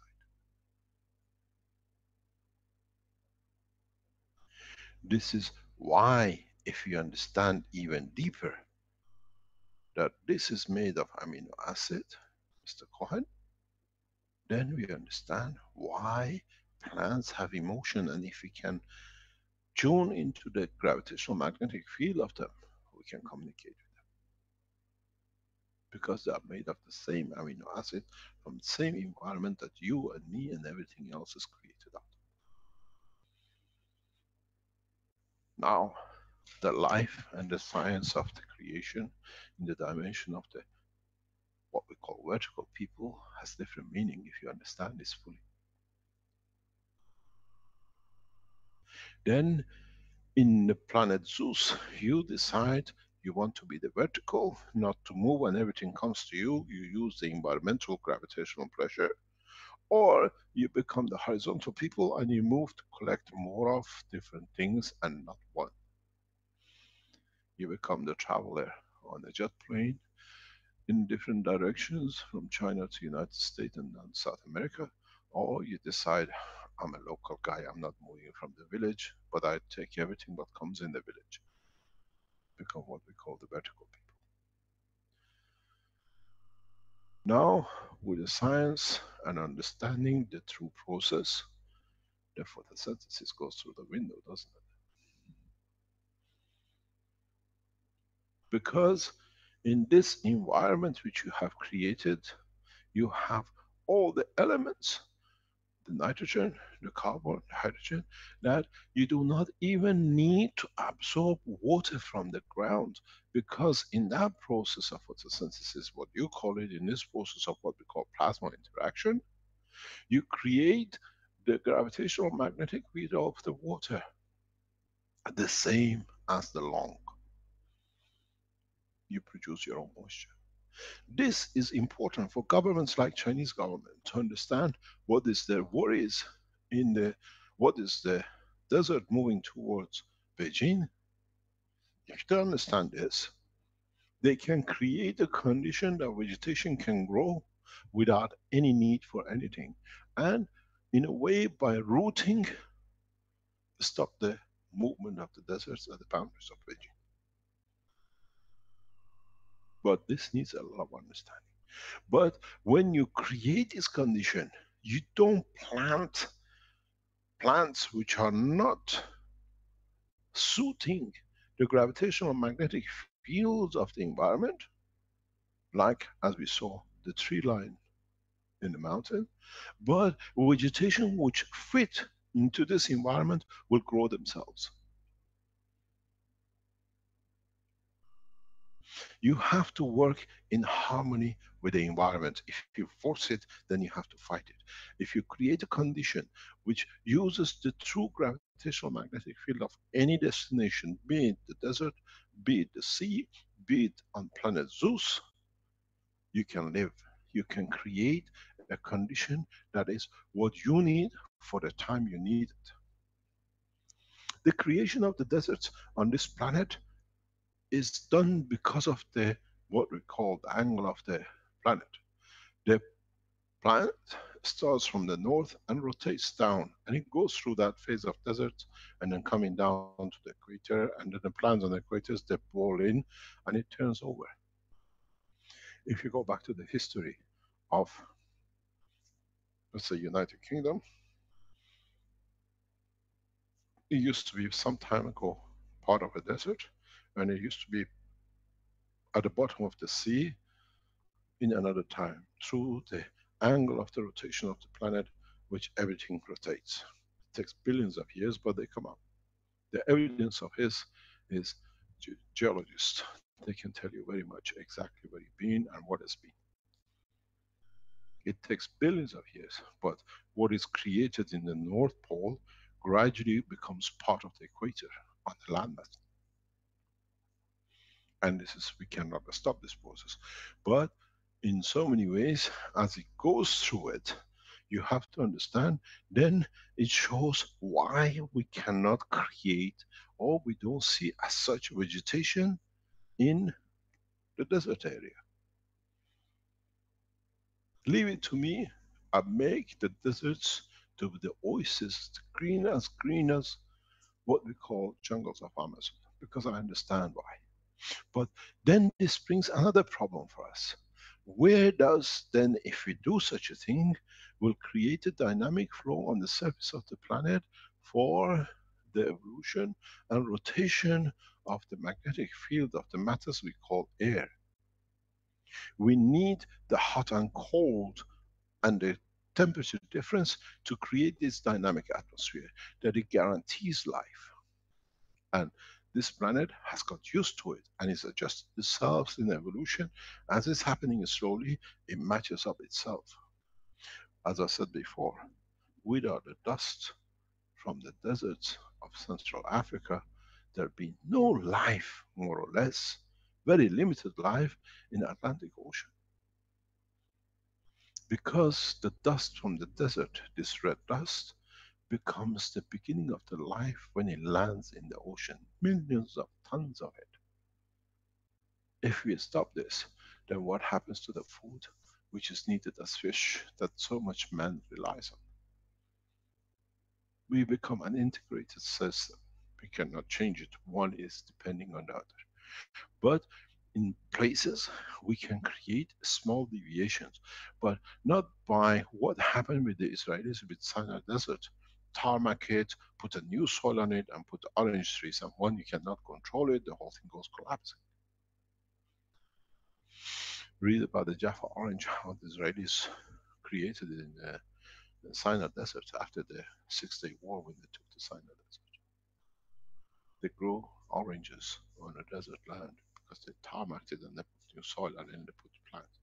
But when you cannot sustain it, then it goes back.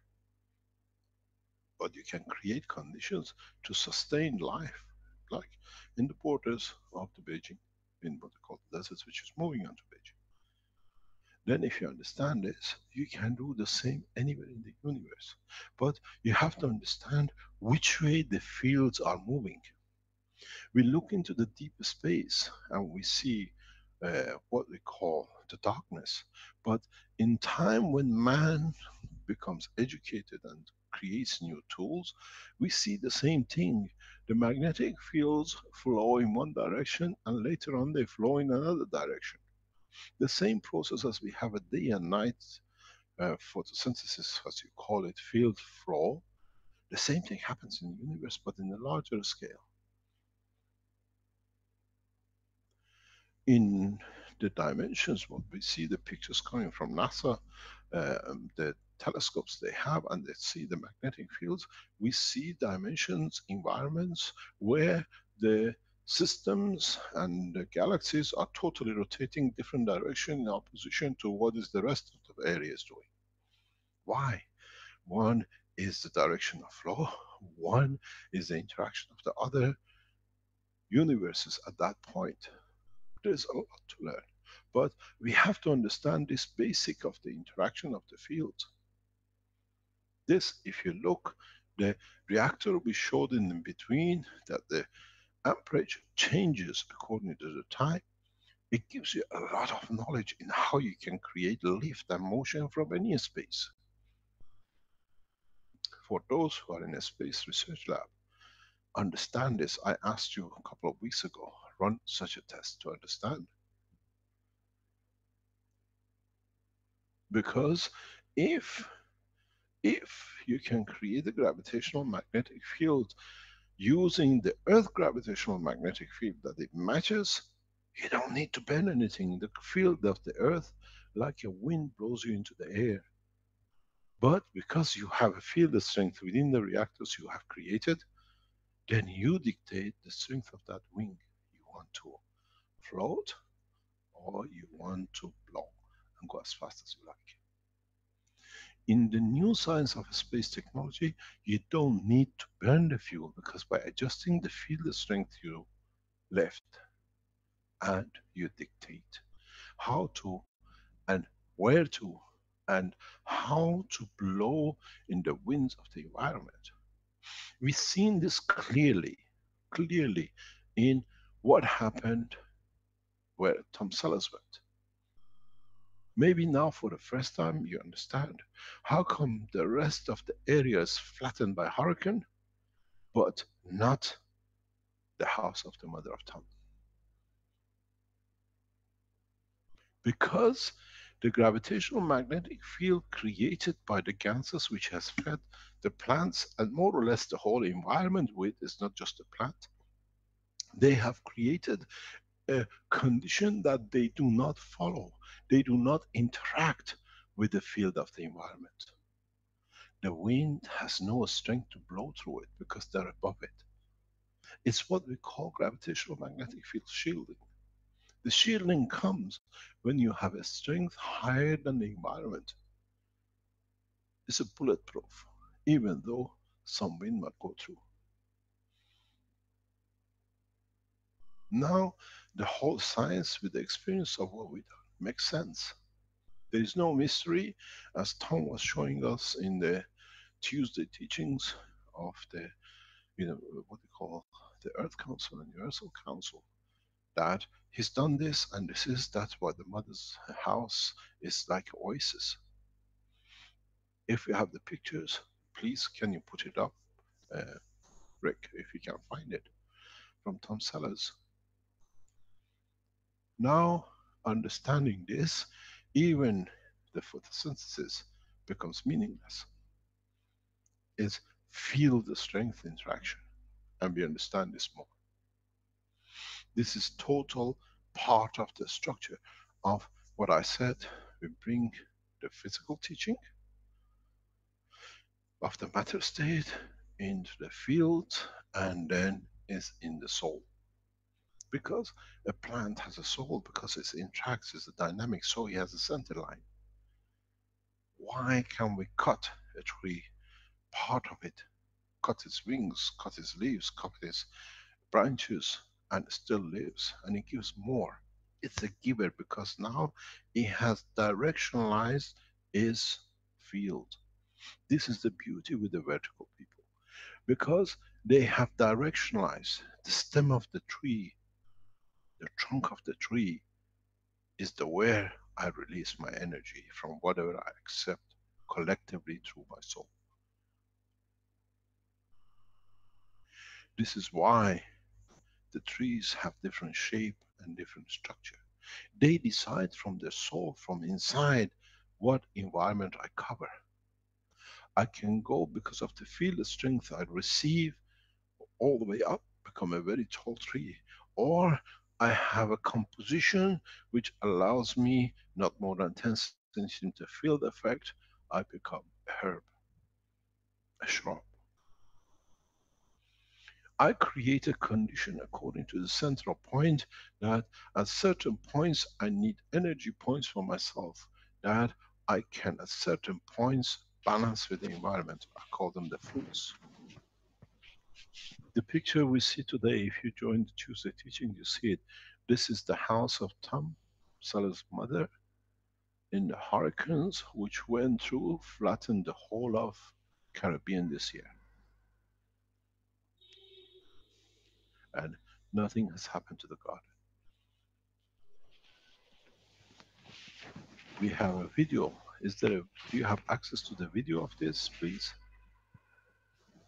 Just a minute, I can bring that up. This you got. This is the picture after the hurricane has gone over the island, and then 200 meters. If you have the picture of the other side of the 200 meters beyond the boundary of the what I call the heaven on the island, you see flattened trees, totally within 100 meters, within a few yards from each other, where the ganses, in a way changing the environment, has come in, has created this condition. It's not that everything just happened here. You see a circle where Tom, while he was in the island in the last problem situation when they had a hurricane, he watered, planted the trees with CO2 and the ganses, and then he has created this. This is what was shown on the plasma video by Tom. And then you have pictures. If you have a picture of the hurricane area, beyond this circle you see, this is the oasis in the center of a disaster. And within few yards you see everything is flattened. Because now what I explained in the teaching today, it brings everything home. Now we understand why. Because we create a condition that you see, this is just, you see the hurricane line. That's it. At this line, everything has gone. and just come back in, you see life where the waters of the gas has been used. This is a huge live research for scientists, world scientists, and this is it. This is outside the boundary of just water. There is no walls, there is no domes, there is nothing. Now, does the photosynthesis exist the way we explained, or we have to learn a new science? Addition to the science, plus what we know up to now. Because as I said, if we say everything has been wrong up to now, we become hypocrites of the past. We can add this knowledge to what we know now to complete it. That's the difference in the desert of what's been created by the hurricane. Every leaf, every plant has created a condition. Even the physical structure of the building is protected as part of it. And this is few days after the hurricane, the whole island has been cleaned out. Keshe Foundation technology, plasma technology, is the only solution for mankind to overcome half of its problems. The other half is understanding of the totality and what we call the problems we have created for ourselves. We have to understand the true knowledge. We have to understand that gravitational field strength is not just, as we said with the hypocrisy, that it passes the life, but it passes the whole environment of a life. Can I ask you please, Rick, add this video at the end of the teaching of today. Tom's video, when we finish, just let it To be be there, there because because many many world world governments governments watch watch these these teachings teachings and and then they then they can can see see the the real real effect of effect the of the problem problem they they have have and and how how simply simply can be can. solved. This is a big teaching for governments in Africa and in Asia, and what we call the conditions which needs to be understood. Now, what I explained in regard to photosynthesis makes sense. That in creating new environmental condition, with the presence of the gases, we influence the environment.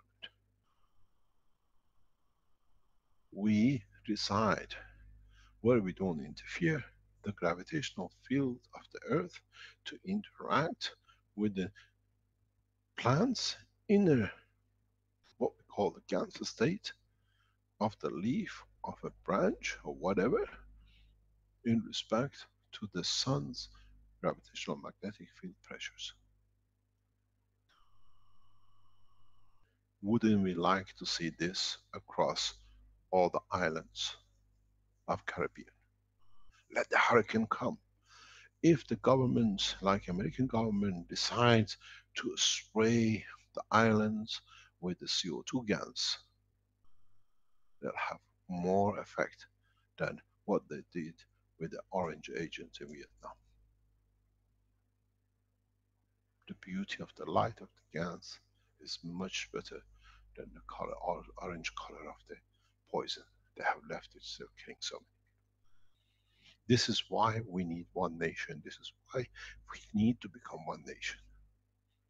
Then let the hurricane blow across Caribbean. Nobody cares. The building is still there. Because the field created by the plants through the CO2 has even protected, changed the environment that the wind does not affect the building. As we see, most of the houses in the island are flattened. We still see the beautiful one sitting outside the beautiful house. This is what we have to understand. This is what has to be understood by world governments. There is a need for peace. There is a need for becoming one nation. Not killing scientists on a dining table, like poison me, poison the guy who made the stems, and all by one misguided bunch of people who do not even deserve to be part of humanity. The scientists who bring the changes has to be understood and supported, and not to be killed for them, for their knowledge to be put away. And it's all done. under one name, by one nation, and this will be stopped in the coming time. When we said the scientists are getting killed by Belgians, everybody laughed. He just thinks the guy took a poison, he had a brain hemorrhage. We've seen one after another. Now they become so bold that they kill the guy on the table. This will stop very soon, because the scientists are the messengers of the knowledge of physicality, as are the prophets of what became misguided soul of the man. And every single one of us is scientists because it discovers something new, be it in our cooking, be it in our living, being on the machinery we work, every little bit we add to. So if one which gets known is got to be safeguarded, so is the rest of the man. We have to bring one nation, one planet, one race. That as the race of the man, now we understand more, we can bring the changes we're looking for. Show this video to your government. All the Caribbeans, take this video, Keshe Foundations, and say, this is in the island where it's happened. Let them go and see it. When we open a research center, we bring in governments to show, bring all the people of the governments, this is what it is, this is what's happened on the island, and it is not one tree, it's a garden of heaven. So why don't we do this across Caribbeans? Why don't we create the finances that we can spray the whole of Ireland? We don't change much. We don't need to bring reactors and get, oh, I've discovered a way to change, move hurricanes. You don't change. You create the environments, then what happened next year? What happened the year after? This process will stay with Ireland for years to come. We do pest control. This will create the condition of hurricane control, but leaving the rest of the what is needed through the hurricanes, through the change of the conditions of life, but isolate places where it touches humanity.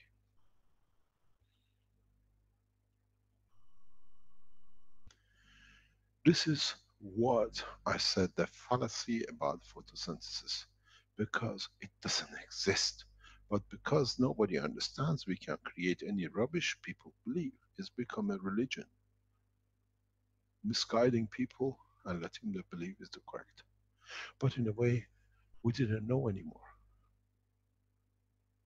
We didn't know till 2 or 3 weeks ago how much Moses lied to us and he destroyed what he wanted to not to be known by us. Now we know the whole, what I call enlightenment.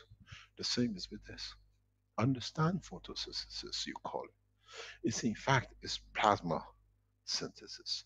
The plasma which interacts, now we understand the operation of the GANs, we understand the operation of the internal leaves. If you look at the shape, at the color of a leaf on both sides is slightly different, because on this side, where you have the central line, it creates different fields which matches the carbon, and on the other side, it matches the oxygen. It absorbs and it releases according to the field strength. It's very much, as you all understand, you put a plate of copper and a plate of zinc. And then you brought a plate of iron in. Or you bring a plate of galvanized. Or you bring something else. You withdraw it, you still get CO2. You add to it a new nano coating, you get a different material.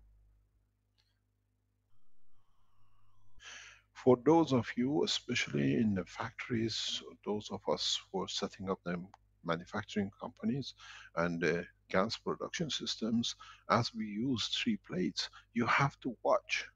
Because if the field strength on one side of the plate towards the third plate is different than the other side, on one side you produce CO2, on part You produce zinc oxide, or you might produce copper oxide. The system control in the Keshe Foundation manufacturing management team, this is something you have to watch.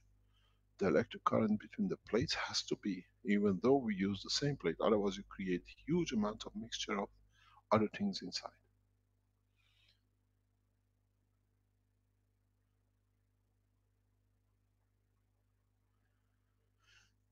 This is part of the understanding. So one side of your plate is creating, for example, the condition for what we call photosynthesis of the carbon, while the other side is creating photosynthesis for the oxygen. One side of the plate is day operation, one side of the plate is night operation. In the control system management, when you're setting it up, make sure we understand the separation between the two sides of the plate. And if it cannot be controlled, it has to be two plates only. This is the beauty, how we use public teachings to teach our own scientists who work in different part of the sections, as you see in the space, the food and materials, the development of the factories and research development. Keshe Foundation has become a global structure and will influence the life of every man and living things on this planet, because we respect and we understand how to respect each other's physicality. Any questions?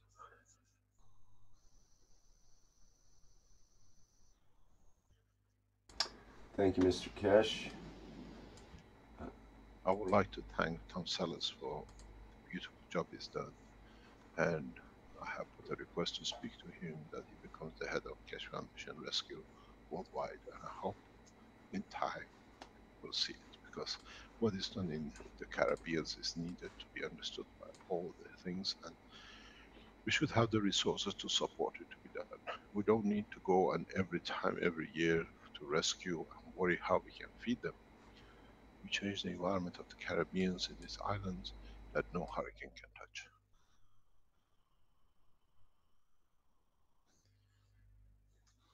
Let us see. Okay, I've got Klaus had his hand up there. Klaus Dieter, did you want to speak?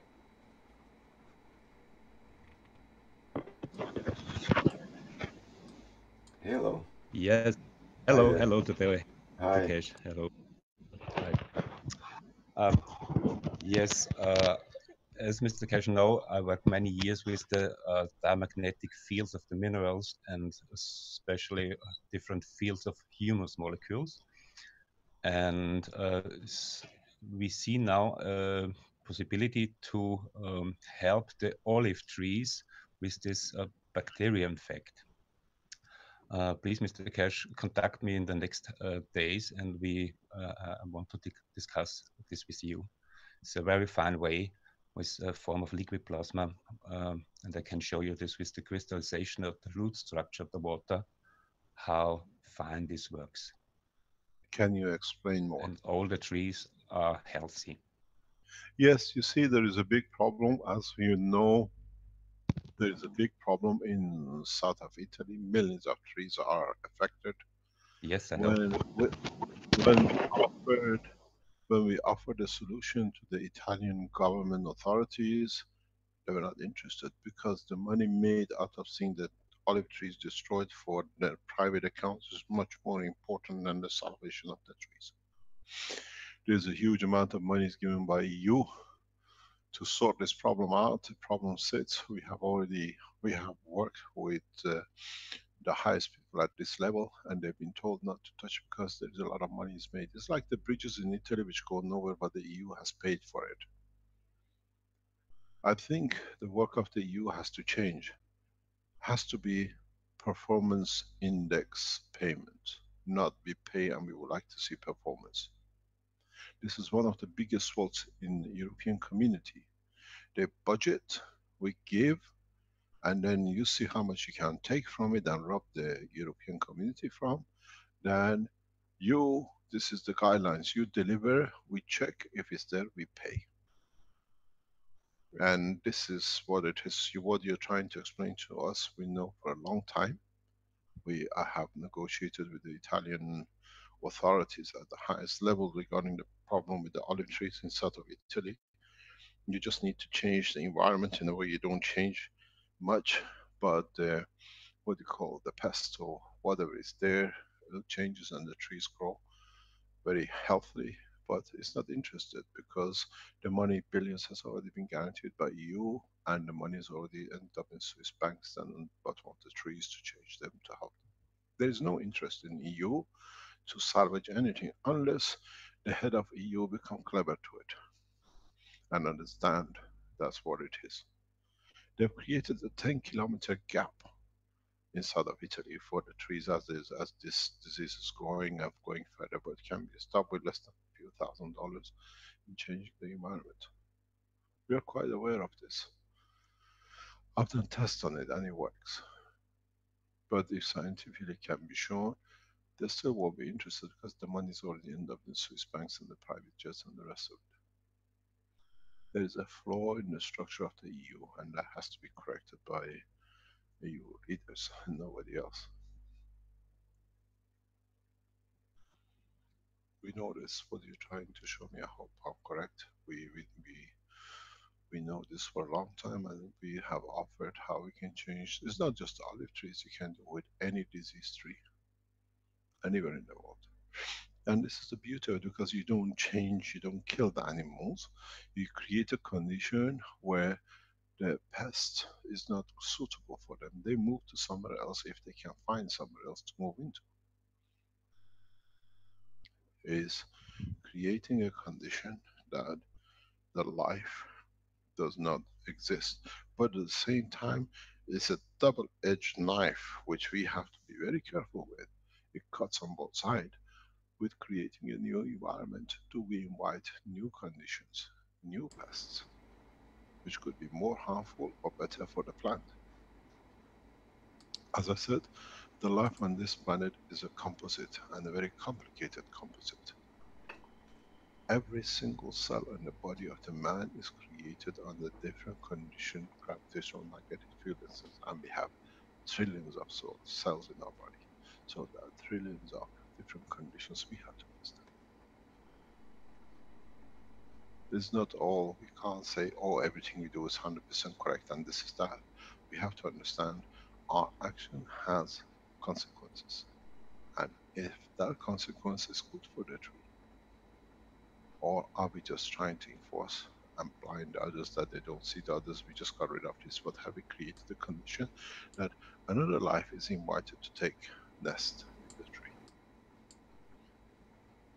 The more correct we are with our own, as I said, the more in the teachings and in part of the testaments, if we judge our own conduct correctly, we don't need anybody else to judge us. If we understand we have solutions, but these solutions cannot become problems for another creation and condition to create new creation, then we conduct ourselves correctly. The work of the foundation has to be 360 degrees considering everything. Not to become narrow-minded that we are glorifying ourselves and become like the other ones hypocrite.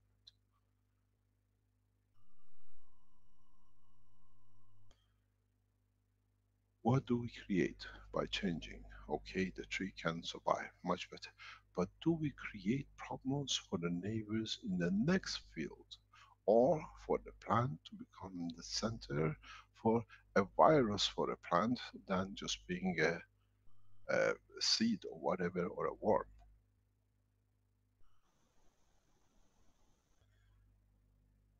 We have not understood that the plants get viruses too. And we have to understand the same as how we keep the growth of the plant. Is in the amino acid growth of the plant, the hydrogen moves up in elevating itself in the plasma field strength that creates a condition for the plant to grow vertically.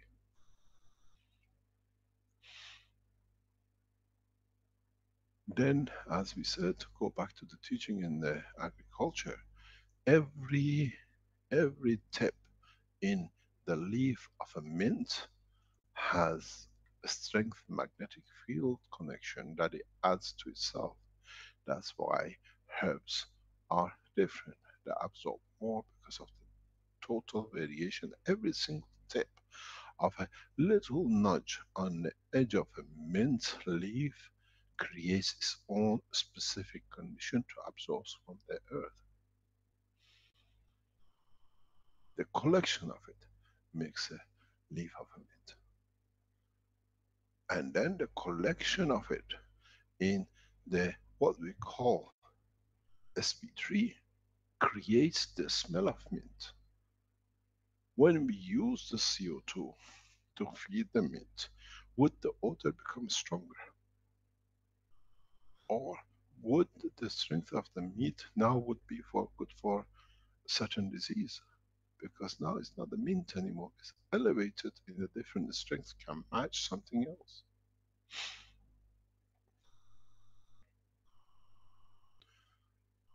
We have to be open and understand and be correct. As I said, it goes back to what we call the 12 commandments, now 24 commandments. Be correct and not to be self-centered to judge that's what I do is correct. Look at the overall balance field into whose benefit it is, and is the benefit correct for everyone in the totality. Do we make a decision to spread all the islands with different combination of gases that they can stand a hurricane, but would that create new conditions for citizens of the islands? Would they become calmer? Would they need to gather more because now they become part of the structure of the environment? They are fed, they are calm. I was talking to one of the Keshe Foundation management team yesterday, and he said very nice thing, which is very pleasant, very correct. He says, do you know why us white Europeans attack or create all these wars and go to different continents and do everything? It's because we as white, as in Europe, we don't have enough food to guarantee. So we always worried about the next food. We don't have enough to guarantee the survival. So we invade other places. Where in Africa people are calm, they can go up the tree and get the thing and they're happy. They don't need to worry. It creates calmness inside them, which has a lot of truth into it. Goes back to what I said about United Kingdom. We have to see the consequences of this new technology, that it affects everyone the correct way and makes everybody happy the correct way. We know about this olive tree business. Giovanni can tell you, we have talked to the Italians 3 years ago, 2-3 years ago. Not interested because the money has come from EU and is already siphoned out. What I said to one Italian politician, the olive tree saving budget of Italy is exactly the $4 billion payment of the Americans to the Bank of Russia during the Yeltsin time. Arrived 9 o'clock in the morning to pay the miners, and at 12 o'clock appeared in Swiss bank accounts, and there was no 4 billion for the Russians to get fed. EU process of distribution of the wealth has to be performance index, not prepayment to rob.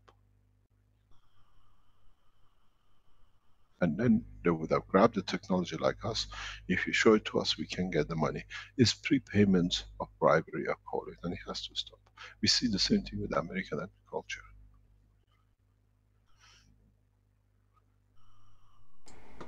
If you lived in Italy, like the way we do now, you see many bridges which go nowhere, many streets which end up nowhere. Because the EU has prepaid, they started and they robbed, went into whatever accounts, and the bridges are hanging in the middle of nowhere. Mr. Keshe, I have a question about that. Does that apply also for, say, a bomb-making factory? There's an incident that's come up that Italy is implicated specifically in the bombs that are falling in Yemen. and Yemen is one of the major catastrophes and with the people there in terms of We war will and so deal on. with this. We will deal with this in the coming time in a very correct way. We will deal with I this was in a very, very thinking good way. a bomb making factory should be an excellent opportunity to turn it into a cash technology factory and keep the people employed, but in a much different result in what they're doing. And perhaps That's they just, will be forced into a position like that. I expect sometime this year, if not in the next month or two, that this is going to happen, because I can't see this has come to light in this. the world, and I can't see it being tolerated by the You citizens. got to understand a lot of politics behind these bombs which are manufactured in Italy, and the guns which are manufactured in Italy, and the Keshe Foundation is highly, heavily involved in seeing to the end of this. We don't disclose anymore what we do. As you know, we travel the length and breadth of this planet to make sure of it, and this is one of them. Well, This is what I said. We change also the in gun part, factories into piano making. well, that's exactly what I was going to say. You have a history of that in the sense you were involved with an actual factory that converted some of the wartime things into piano parts or made pianos and whatnot. So this could be a great opportunity in a way. It is. These are what we see. People should not lose job, at least somewhere to go to spend their time to make something, by the positive way. The bomb making situation, which is used in Saudi Arabia, what do you call it, subcontinents I call it, it's all to do with the religious financing.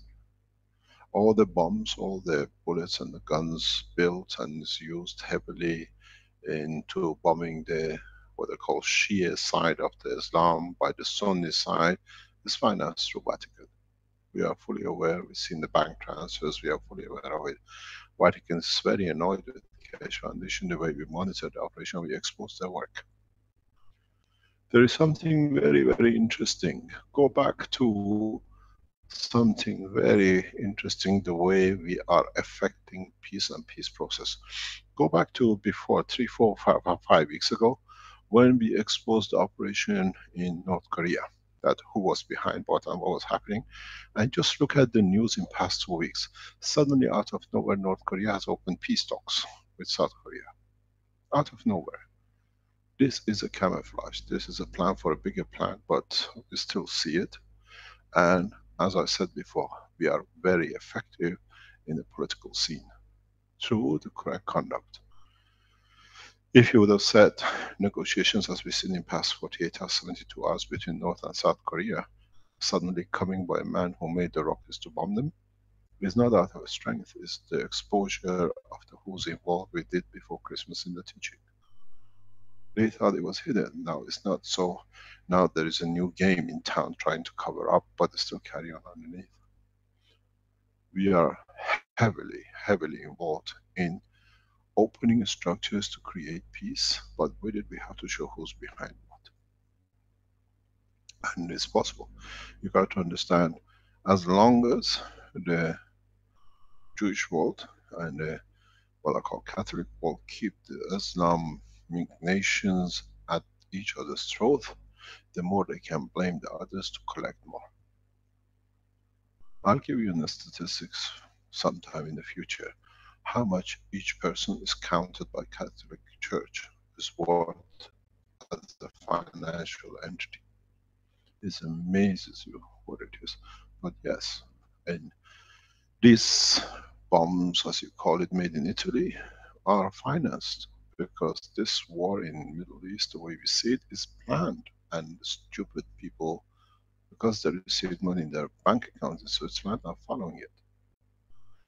This is not a war between the Islamic world, between Shia and Sunnis. This is the use of Islam by Vatican and Jerusalem to create war between them, to sell more, and then create a new dimension of control. We'll see, we have seen it, and we are working very hard. to elevate their souls, because if you punish them, then they start something else. By elevating them and controlling and their understanding, we can stop it. And this is what we're doing. And that's what I said, this is the job of the Universal Council and especially Earth Council, to elevate the soul of these people. We are fully aware of the arm production in all the European nations. The problem with these things is, once one makes one and one thinks he's ahead of, the other one has to make to be able still to counterbalance. So it's double waste of energy in other nations trying to counterbalance what they made to destroy. 90% of the arm production now, electrical and advanced, is deterrents trying to have a better system. Than if you can do a better system to save, why do you need better system to kill? The time has come to be peaceful, and the technology will bring it. And the nations who can bring this, we are talking to, we're working with. And they can. In the coming time, we will see this change will come through, because they are getting fed up of creating arms, creating to kill. But the thing is, we are creating to kill and then becoming obsolete, because now they made the new things, we have to be better. So huge resources, especially for what we call rich nations, is going into a defense which does not need it to be defending something, and then becomes obsolete because somebody is more clever. The intelligence of the man has to be used to the benefit of advancement of the man, not destruction of the man. That's the whole purpose of the Keshe Foundation. I enjoyed when I received a message on Monday, on Tuesday, that the new research center has started and they're already working. I've seen the pictures of it this morning. It's fantastic. It's bless the souls who are operating and working in that dimension. And then you will see more and more results in the time to come as a products in Keshe Foundation manufacturing side. These 3 new research centers for the foundation will be cornerstones of the future research centers for humanity, and they build up. We have budgeted for up to 1,000 scientists in 3 locations, just for advancement of technology and conversion for the new factories, because to be able to run 500 factories, we need to create a new condition that it changes what we want, and it's there to be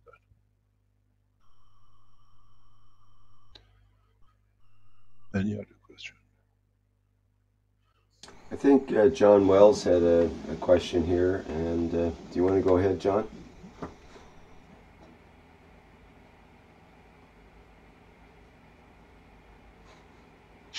Yes, I've just come back, included in the panelists. Yes, Mr. Keshe, I would like to know if you must be up to what Victor Schauberger discovered, that when a tree is cut, the trunk of a tree is cut with a copper axe, it regrows. The copper helps it to regrow again. And when it's done with a steel axe, it will never grow again. That's why he built, put up a factory making the tools for gardening made out of copper. There is an old say, as you know, I come from a farming background, and I remember I was told when I was young, if you want to end the life of a tree, hammer it with a copper nail. Depends what and how fast is the cutting. I looked at this some times ago, because I remember how come the copper nail is, because if you want to end a tree, there are a lot of trees which needs to be preserved or whatever, and they found a way around it. Just copper nail to them, and the copper oxide, as it in a way oxidizes, become part of the gans of the tree, it changes its composition. But on the other side, the copper is part of the structure of the tree trunk, in a way which doesn't mix with it. So the reason you do it with the iron and it just kills it, is because it's exactly what you did in the trunk, in the box of the CO2. When you added galvanized sheet in, you start creating blood. The blood doesn't come because of the zinc alone. The composition of the zinc and other material covering the iron gives it the condition of CO2. When this iron exposes on its own, it leads to the creation of the blood. As long as it's CH3, it stays orangish color. When the metal exposed, it becomes blood color red at given spot. So when you cut it with a steel, you change the composition of the environment into the hemoglobin, which is not part of the photosynthesis of the tree. We have to understand the principle behind it. I've done a lot of research on this in the past. So the reason when you use a steel is because now we understand that trees are made of amino acid. You create a condition of the blood flow as a hemoglobin, and hemoglobin does not fit into the structure of the plant, and that's why it dies. You put blood on it, as I call it, where a copper is part of the structure of the plant. Even though there is some iron is within the structure of some plants anyway, but you increase the field amount of it. You have to remember, when you cut, understand the whole process. When you cut, you create a heat. It's the Chinese pan, if you remember how you create nanotechnology. You cut, you trim a tree with a steel cut edge. It's just on the edge and it dies, and you see how it changes the color at the end of the cut. But when you cut a stem, you create a heat condition, which now you have a nano cutting particles of the steel with the amino acid, and you create a hemoglobin condition which doesn't fit into the life of a plant, which is different. That's the reason. Understand the process. You are well educated to understand it. Now you can explain it. Thank you very much. Thank you.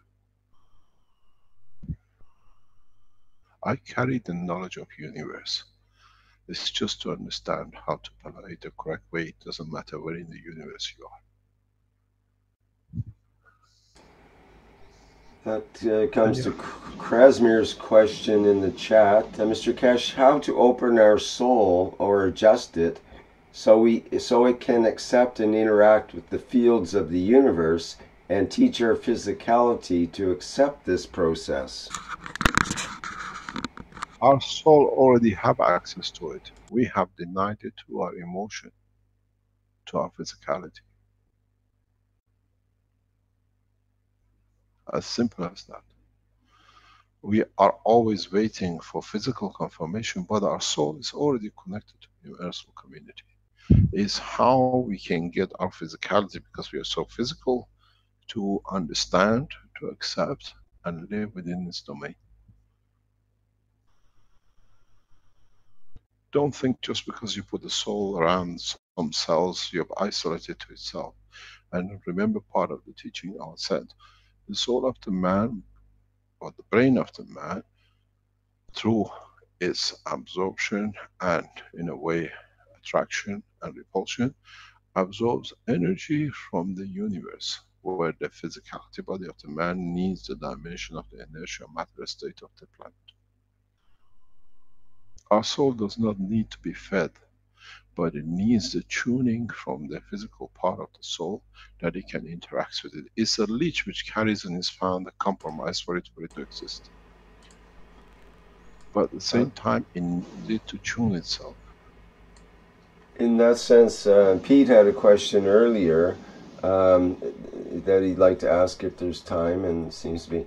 Is the heart the 14, you were talking earlier about the 12, 14, and 16 for the carbon, nitrogen, and oxygen.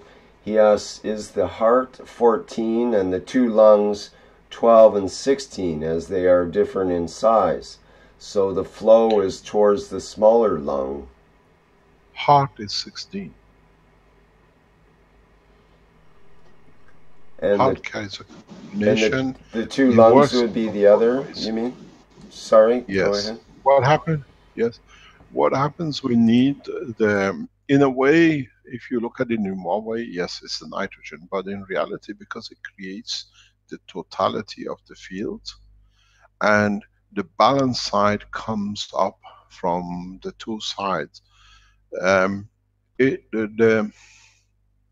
If you look at there is a left lung and a right lung. The left lung is connected in one way to one part of the brain, which creates and affects the what we call the absorption part of the brain. That's why we are very emotional as part of the work of it. When you go onto the left side of the brain, we become, in a way, a giver. It's magnetical.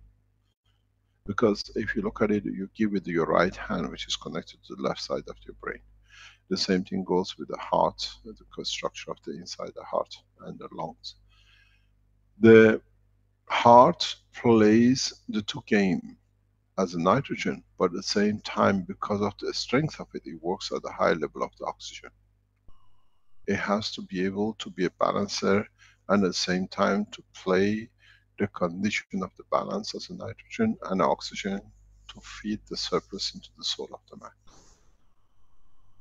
But if you look at it one way, yes, it is. But the other way is the oxygen, because it carries the total much higher strength levels, which can feed and create that dynamism. Is part of that dependent on whether we're breathing in or breathing out? Of course. Why do we feel good when we walk amongst vegetation and in the parks? We receive of a higher order, which is the oxygen aura.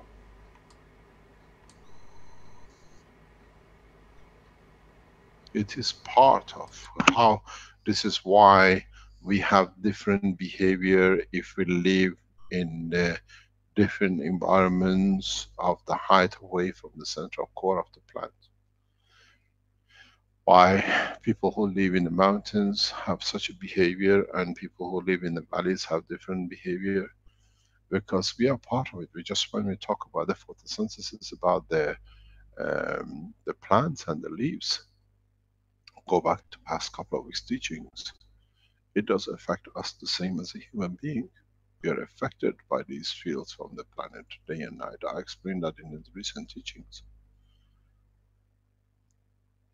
If you, why do we feel tired at night and we want to sleep, and why do we feel very exposed? Most of the accidents, according to the statistics by the police, happens in a given time in the early hours of morning, because it's exactly what we showed in the graphs. That's the time of the change from one to another. So now you have to change accordingly. So we are affected by this. Why do we feel tired at a certain given time? We were talking about the sleeping months in south of Italy, where people just fall asleep. This is all part of, it's not just when we are doing the photosynthesis with the plant, it's with us. We are a bigger gas container than a leaf.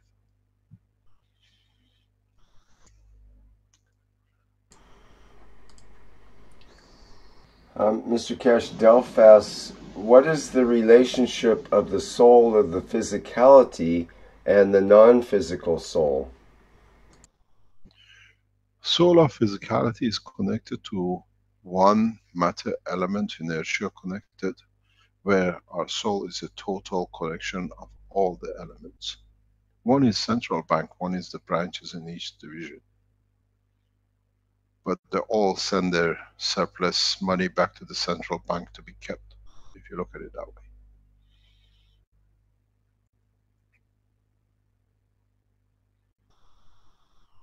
The biggest surprise will come for man when we go into space, that we realize we have more than we thought.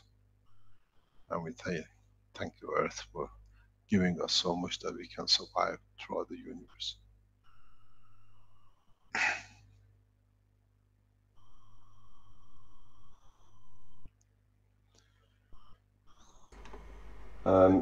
Question from Krasmir. Mr. Keshe, during our physical life, we invest time in developing skills and knowledge that might be useless in the life of the soul forward. How to know what skill and knowledge to develop and what to use our time and development for? First of all, skill is a knowledge gaining condition for the elevation of the soul of the man. And a farmer skill is for his physical matter state, and an engineer or an architect or a builder the same.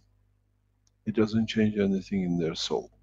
In a way, it elevates for them to understand more of what they are, but it's literally irrelevant, because in a way it adds to one part and not the other. But you have to remember something which is very essential, and I referred to it before in the teachings. We carry all knowledge of the past from our ancestors in our RNA, or in the soul of the physicality. So we have the knowledge, so we carry the experience, but that is for our physical part. The emotion, as we said, there are no carpenters in the space and there are no steelmen and builders. What we gain from it, the joy, the happiness that we serve, we elevate, we create something that the others or our own physicality can live up in balance, then we see the difference. This is part of our misguided misunderstanding that we have to be a PhD or a doctor to have a higher soul. I promise you. A farmer in the middle of the jungle who sees no one but is chosen to live most probably has much higher soul than the man who's a professor and a PhD, because he had to cheat it a lot. But the farmer in the middle of Amazons negotiates with trees and plants, understands and lives in harmony. Goes back to the question of Hitler or Mandela.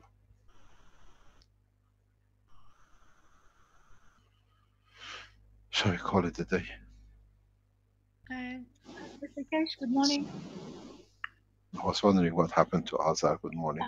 There's two things I want to ask. One, you said the other universal community, they're amazed by us. Why they're amazed by us? And second thing is, you said we're an accident, but we turned out to be a beautiful accident. What was that accident? And Creation of the earth is the accident, the way it has turned up.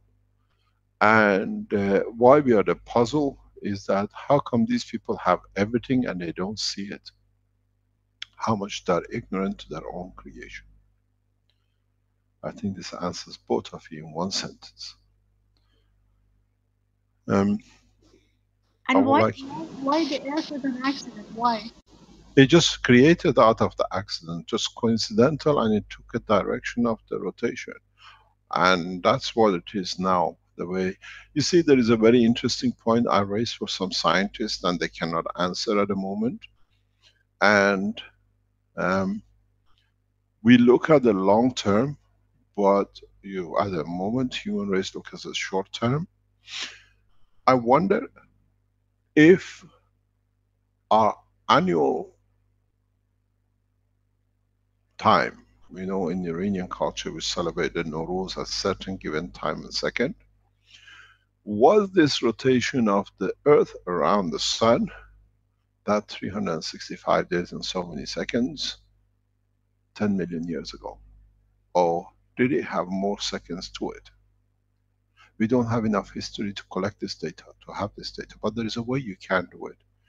And it'll show that our annual time is reducing by so much every so many million years. Because the closer we come, get pulled in by the sun, the shorter the circumference to rotate. And then the other effect is that because of the interaction of the fields of this planet, would the 24 hours will be 24 hours, or we can tune it to 24 hours, or in 1 million, 2 million years, it will be 23 hours and 59 minutes. Then it throws everything out of the scale which we set things up for.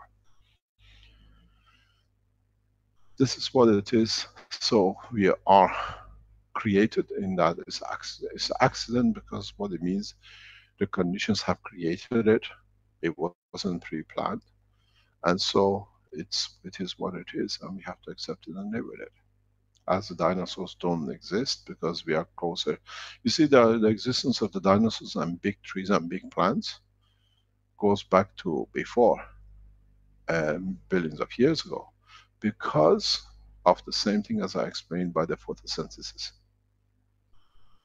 The tree line is the indication of the height of the animals who can exist.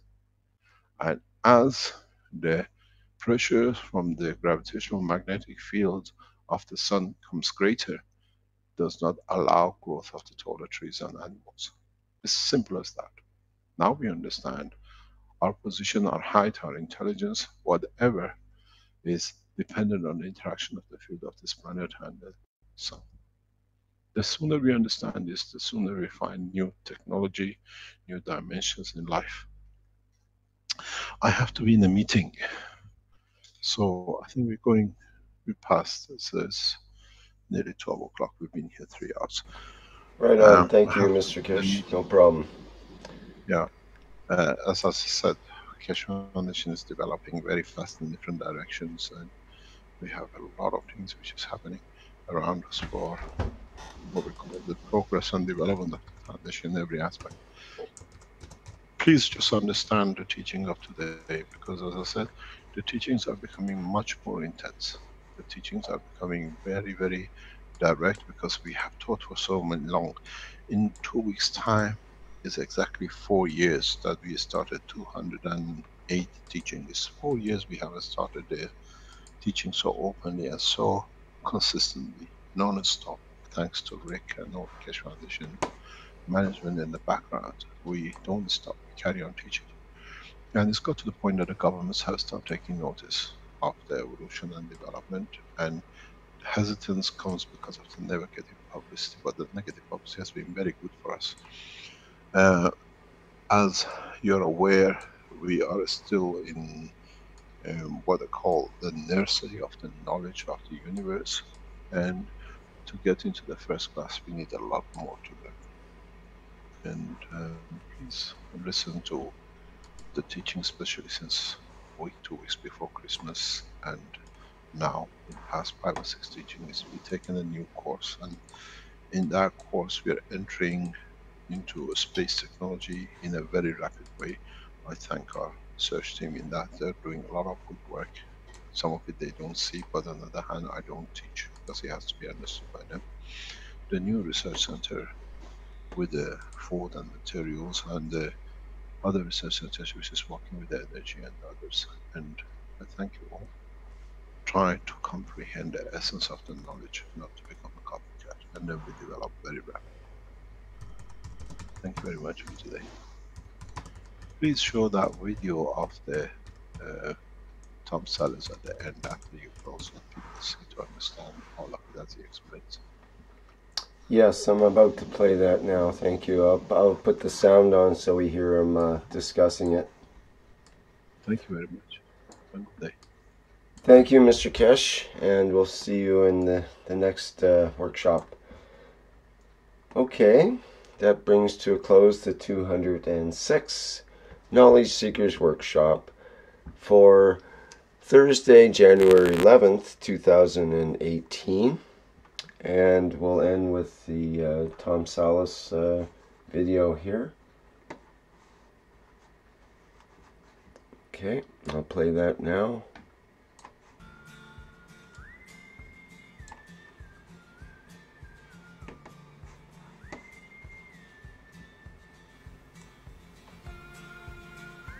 So I'm trying to give you an idea of where the edges are to what we might be looking at for some kind of a protective dome for that the plasma has given us. So what I'm doing here is I've started in front of the house and I'm walking down the track, and you can see there's the flowers, everything's alright, a little bit tangly but it's alright.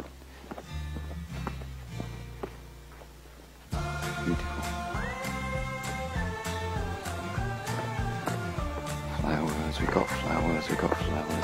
And there's the bottom of the track.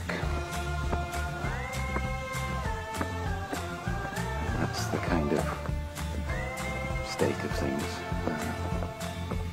So you can see there is a difference. Is it the plasma? We just don't know, but I suspect yes.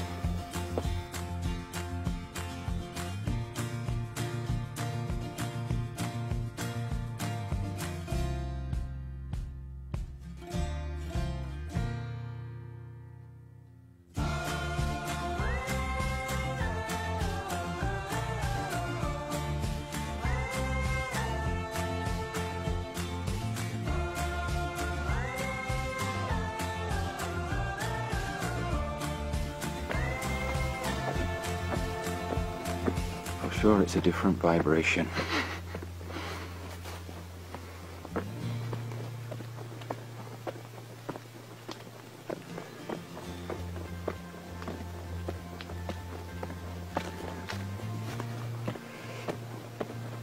And I'll go and stand right in the center in front of the house.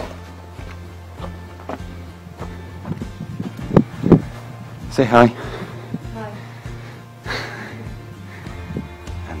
The way it looks right in front of the house.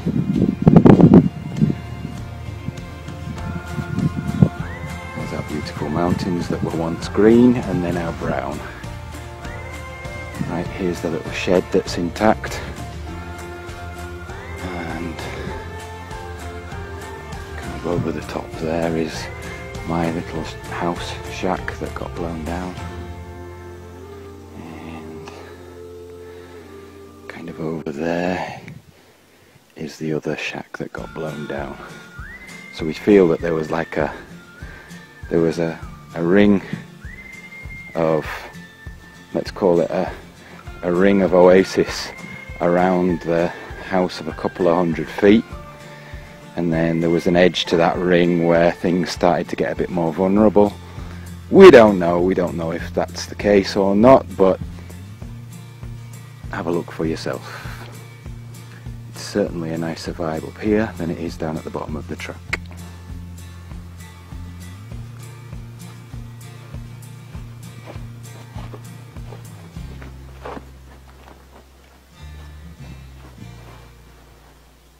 So here's the little bed that I was telling Carolina about. We've got pineapple, chardonnay, that's mulberry, that's moringa. What's that? Chinese cabbage. That's aubergine, spinach. I'm not sure what this one is. I've got basilic looking good, pineapple on the way, and somewhere in there, look, you can see there's a jar of plasma. Perhaps that helped that bed to stay intact through the hurricane. We don't know for sure, but maybe.